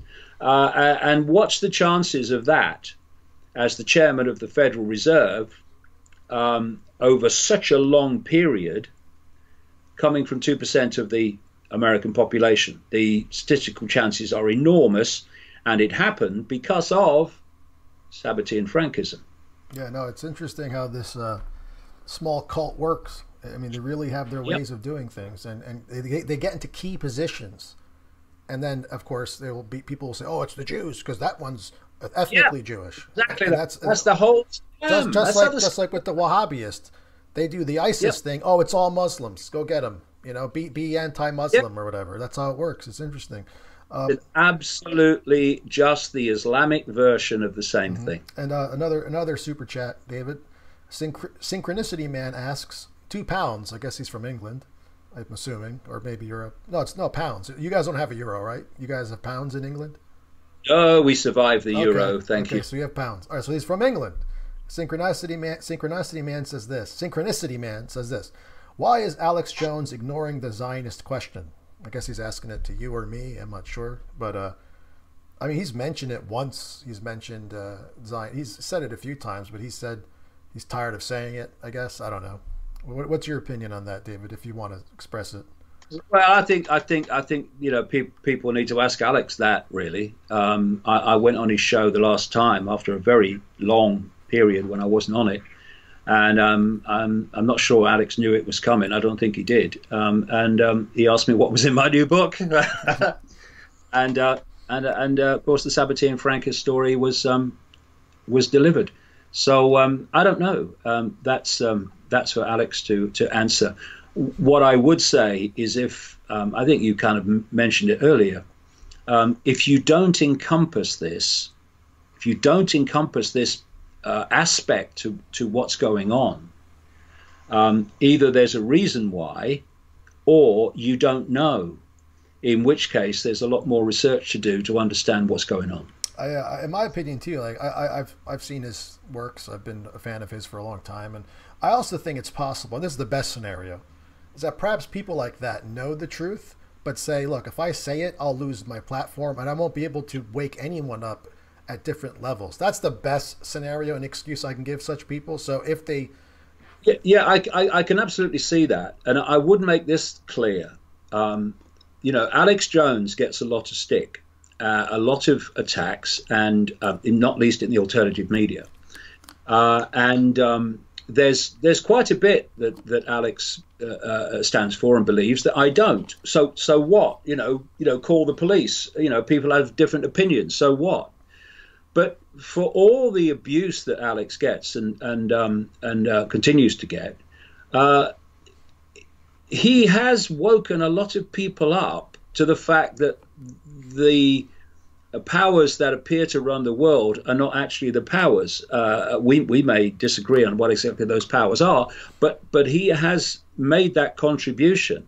And I would rather have had Alex Jones doing what he's doing over the years than not having Alex Jones. Exactly. And just because we don't agree on everything doesn't mean that you're saying that the guy doesn't do a lot of things that of benefit. He certainly does. And let's just chill a bit and stop judging people because they're not 100% what we think they should be. That's how the system works. That's how it divides us. So Alex must do it his way and I'll do it mine. And we'll agree on what we agree on and we'll disagree on what we disagree on, and we just carry on doing what we're doing. There's no need for conflict. There's no need for division. And one of the sad things for me, and I was doing this before there was an alternative media. It didn't exist. People talk about the internet. I was doing this before there was an internet, basically, and very, very early stages of it.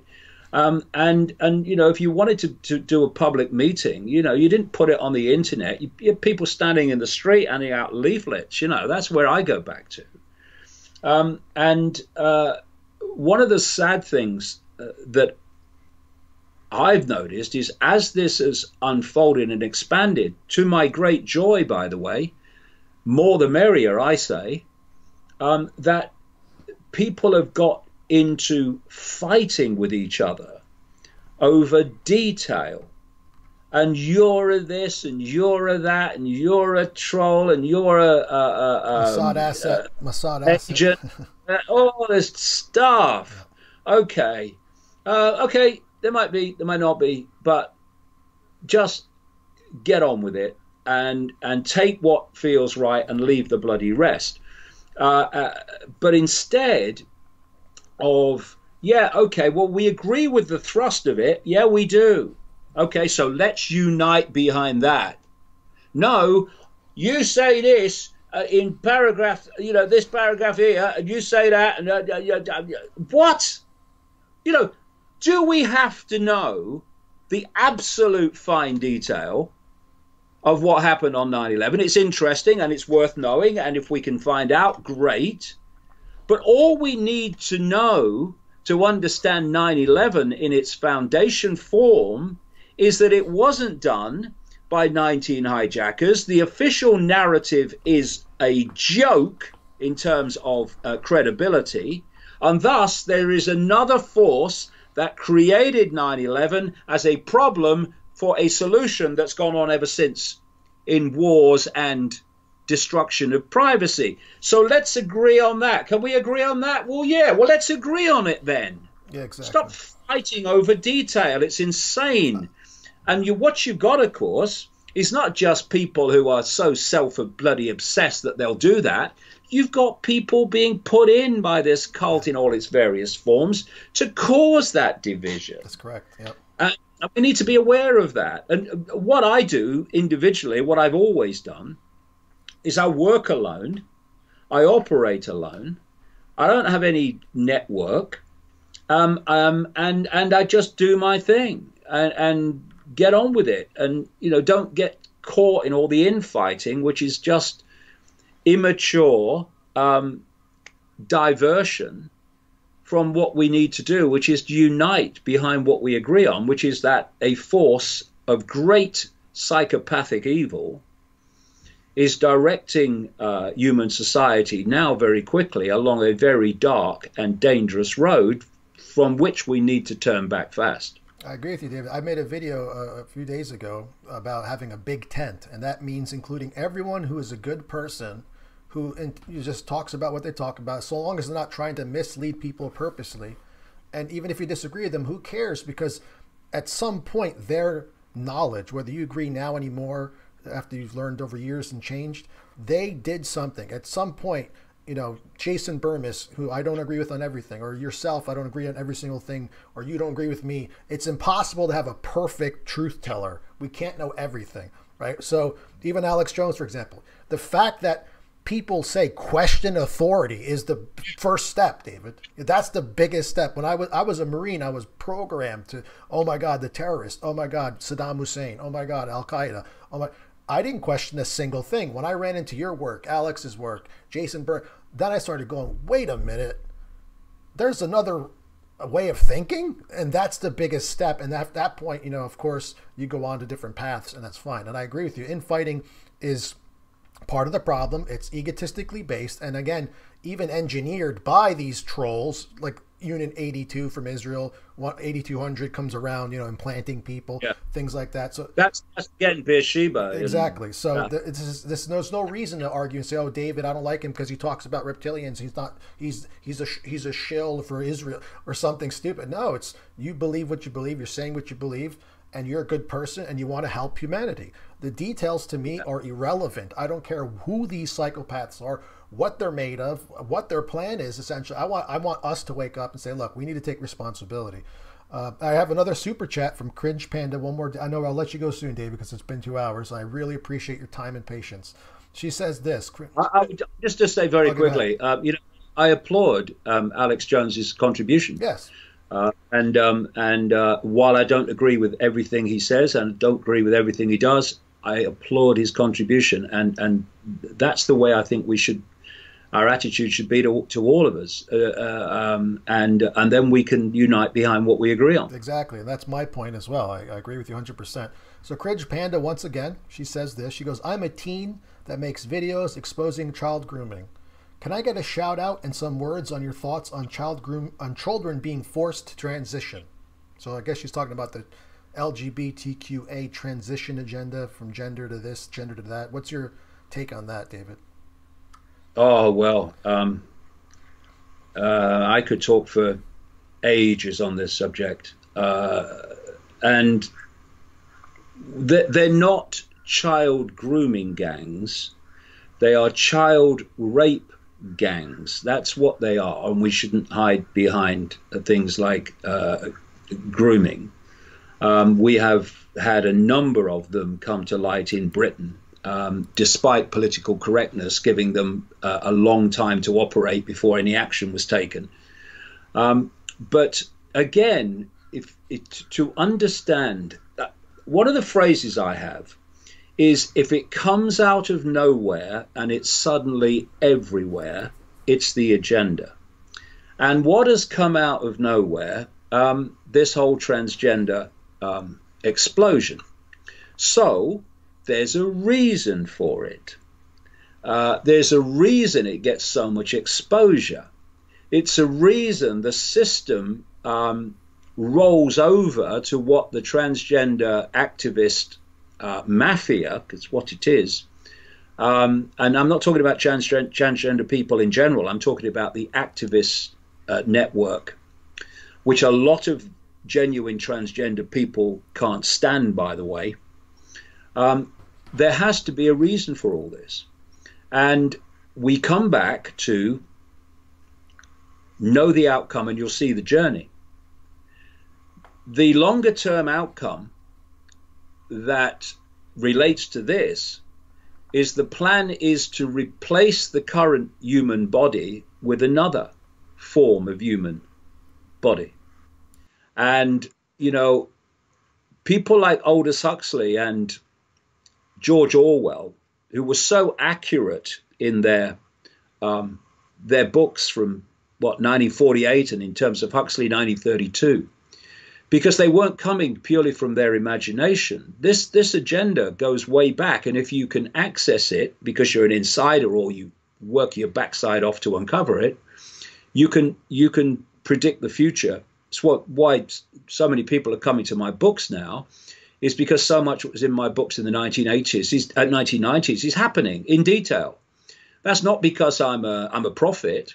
It's because if you know what the agenda is and you uncover it, and nothing comes to intervene in that agenda, which is the whole point of what people like me do, get that intervention, then by predicting what the agenda plans, you are actually predicting the future, because unless there's an intervention, it will happen.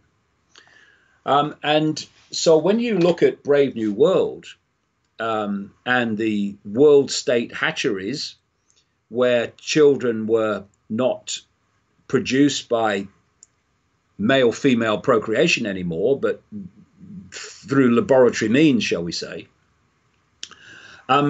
this new human is planned to have no gender, because there's no need to procreate. You don't need male and female because you're not producing humans like that anymore. This is all part of this longer term plan of the AI controlled society.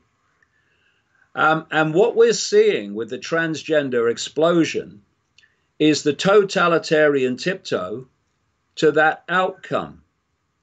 What they're doing is confusing gender to fuse gender, no gender human. So this is what it's about. And the reason that the young in the schools, the universities are being so targeted by this transgender activist tyranny, which is controlled by the Sabotian Frankist network, because it's part of that same agenda. The reason they're targeting the young is they're programming out of the young at the earliest possible age. This is why drag queens are being sent into schools all over the world to read stories to children. What does a drag queen do to a small child of 4, 5, 6 or so? Then confuse its perception of gender. So the idea is you're programming out of the young, the earliest possible age, the sense of gender, because you're moving towards a no gender world. And that's what this is all about.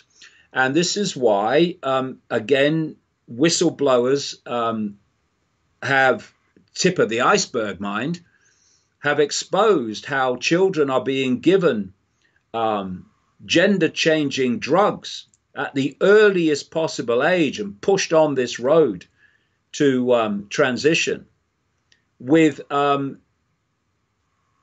very little, if any, evidence that should be that direction should be pursued, at least until the child is of legal age of making those decisions. But they're pushing kids into it, and what they're doing is they are intimidating parents into fear of talking out about it.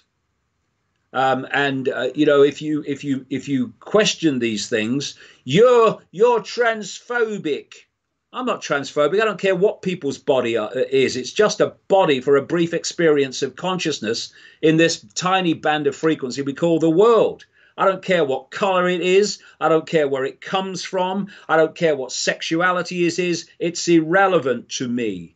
But what is not irrelevant is the manipulation of people and the imposition of people to go down a particular direction, which is extremely dark and satanic, and it not being challenged. And so you speak out about this and you're transphobic. Well, call me what you like. I couldn't care less. I'm not shutting up, because the effect on children of this is disgusting. And the same way you speak out about the hoax of climate change. You're a climate denier. You're putting the future of the world at risk.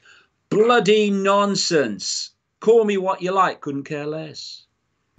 You're a racist. Yeah, every word. I don't a racist cell in my body, because to me, the body is just a vehicle, whatever color or background it is, for our consciousness, of which we're all part of the same consciousness ultimately, to have an experience. So call me racist if you like. Couldn't care bloody less, mate. You ain't shutting me up. And this transgender thing has come out of nowhere because it's the agenda. Yep, and the woman, the young lady who keeps bringing it up is Cringe Panda, and she even just mentioned a interesting fact that a lot of these medications to transition, guess what country is developed from? Israel. So it's interesting to know that. She also was saying, David, could you say hi, Cringe Panda, for me? Because she's in tears here. She's really moved. I don't know if you want to do that. All right. Hi, Cringe Panda. Keep going, mate. We've all got to keep going. We gotta keep not going. keep going is not an option. By the way, the Israeli government, whether it will turn out this way, we'll see.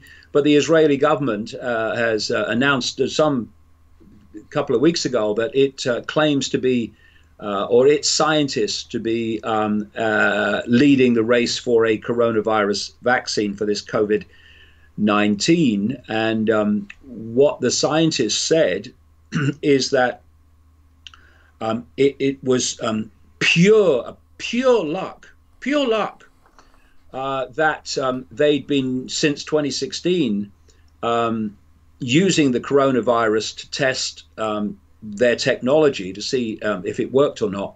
And as a result, they are further along in developing a vaccine, which they said could have human trials quite shortly. So it was pure luck. And some people will believe that, and some of us maybe won't. Yep. It's interesting how they always are. They're always ahead of things, these Israelis. Sabotian Frankist cult. All right, David, so let's we'll end the show in like another second here. Tell us about the upcoming documentary. I think it's called Renegade. It's about your life, I'm assuming. Well, it's already out, actually. Okay, if people go to davidicke.com, they'll be able to see it. It was done by an American company, and it was shot in about 5 countries, as I recall.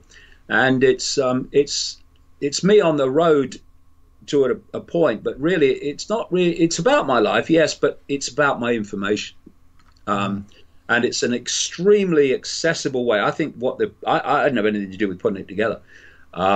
But I think they did a great job, and it's a wonderful way, Renegade, of introducing people who know nothing to this information. It's very accessible to anyone, and that's its great contribution, I think. And we also have a platform which my son Jamie has put together brilliantly called Iconic. Which is a media platform which has a phenomenal amount of information and of documentaries and series being added to all the time. He's just finishing a feature documentary on the effect of 5G and Wi-Fi and this electromagnetic sea that we now live in, all part of this smart grid. And it's an absolutely excellent. I've had nothing to do with creating it. He's created it. He's just done a great job, and there's fantastic information on there. And one of the reasons that he's created it is to have a platform for the information when the mainstream internet, controlled by the Sabotian Frankist cult, like YouTube and Google and Facebook, etc., when they start taking this censorship into the stratosphere.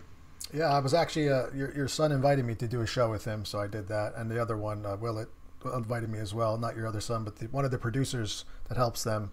So I did 2 shows, I think, on Iconic, and they were nice enough to get me connected to you and also on your site as well. So I appreciate that, of course. Yeah, David. So that'll be the end of the show. Any final thoughts before I let you go that you want to say to the audience? No, I think we've got a lot of information out there. In what I mean, God, it was light when I started. It's pitch black now, but it's good to talk to you, and it's good to get this information out. And you know, one of the things is that you can get a false sense of where people are at if you only listen to the shrill voices that have access to the microphones. Because the cult and its system wants certain information circulating, its people, the vast majority of people don't even know they're its people, get access to microphones.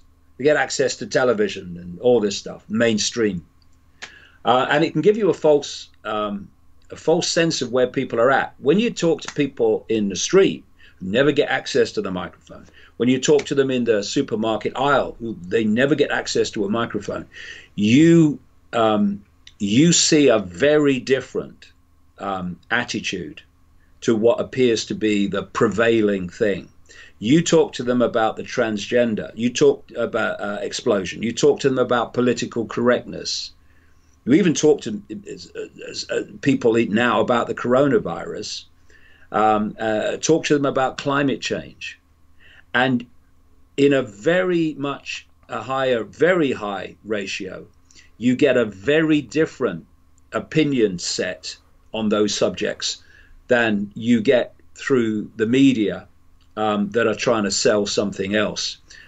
Yes, there's massive manipulation going on, but you know, there's a lot of people in different ways who haven't bought it. And those people now need to stop being the silent majority and start to become the very loud majority, because we can't watch from the sidelines any longer. And I think this coronavirus thing is waking a lot of people up at the same time that it's closing a lot of people down. I agree with you, David. It's going to be a constant struggle, and we, the people here, those of us who are willing to get out there and express ourselves like you and I are doing, and you've been doing for decades, and you're a very big inspiration, very big influence on me, David. And I really appreciate you coming on my show. I mean that very much. I'm honored for you to be here, and I'm very happy that you were patient with the technical difficulties. So with that being said, whatever, you know, whatever it takes to get the information we must do. I appreciate it. Well, with that being said, David, I'll let you go. Enjoy the rest of your day or night. Thanks. And thank you for coming on, and we'll keep in touch in some way. So thank you very much, and I'll talk to you soon. Okay. Real pleasure, and you know, bye-bye to your viewers. Take care. Thank you. Bye. Bye-bye.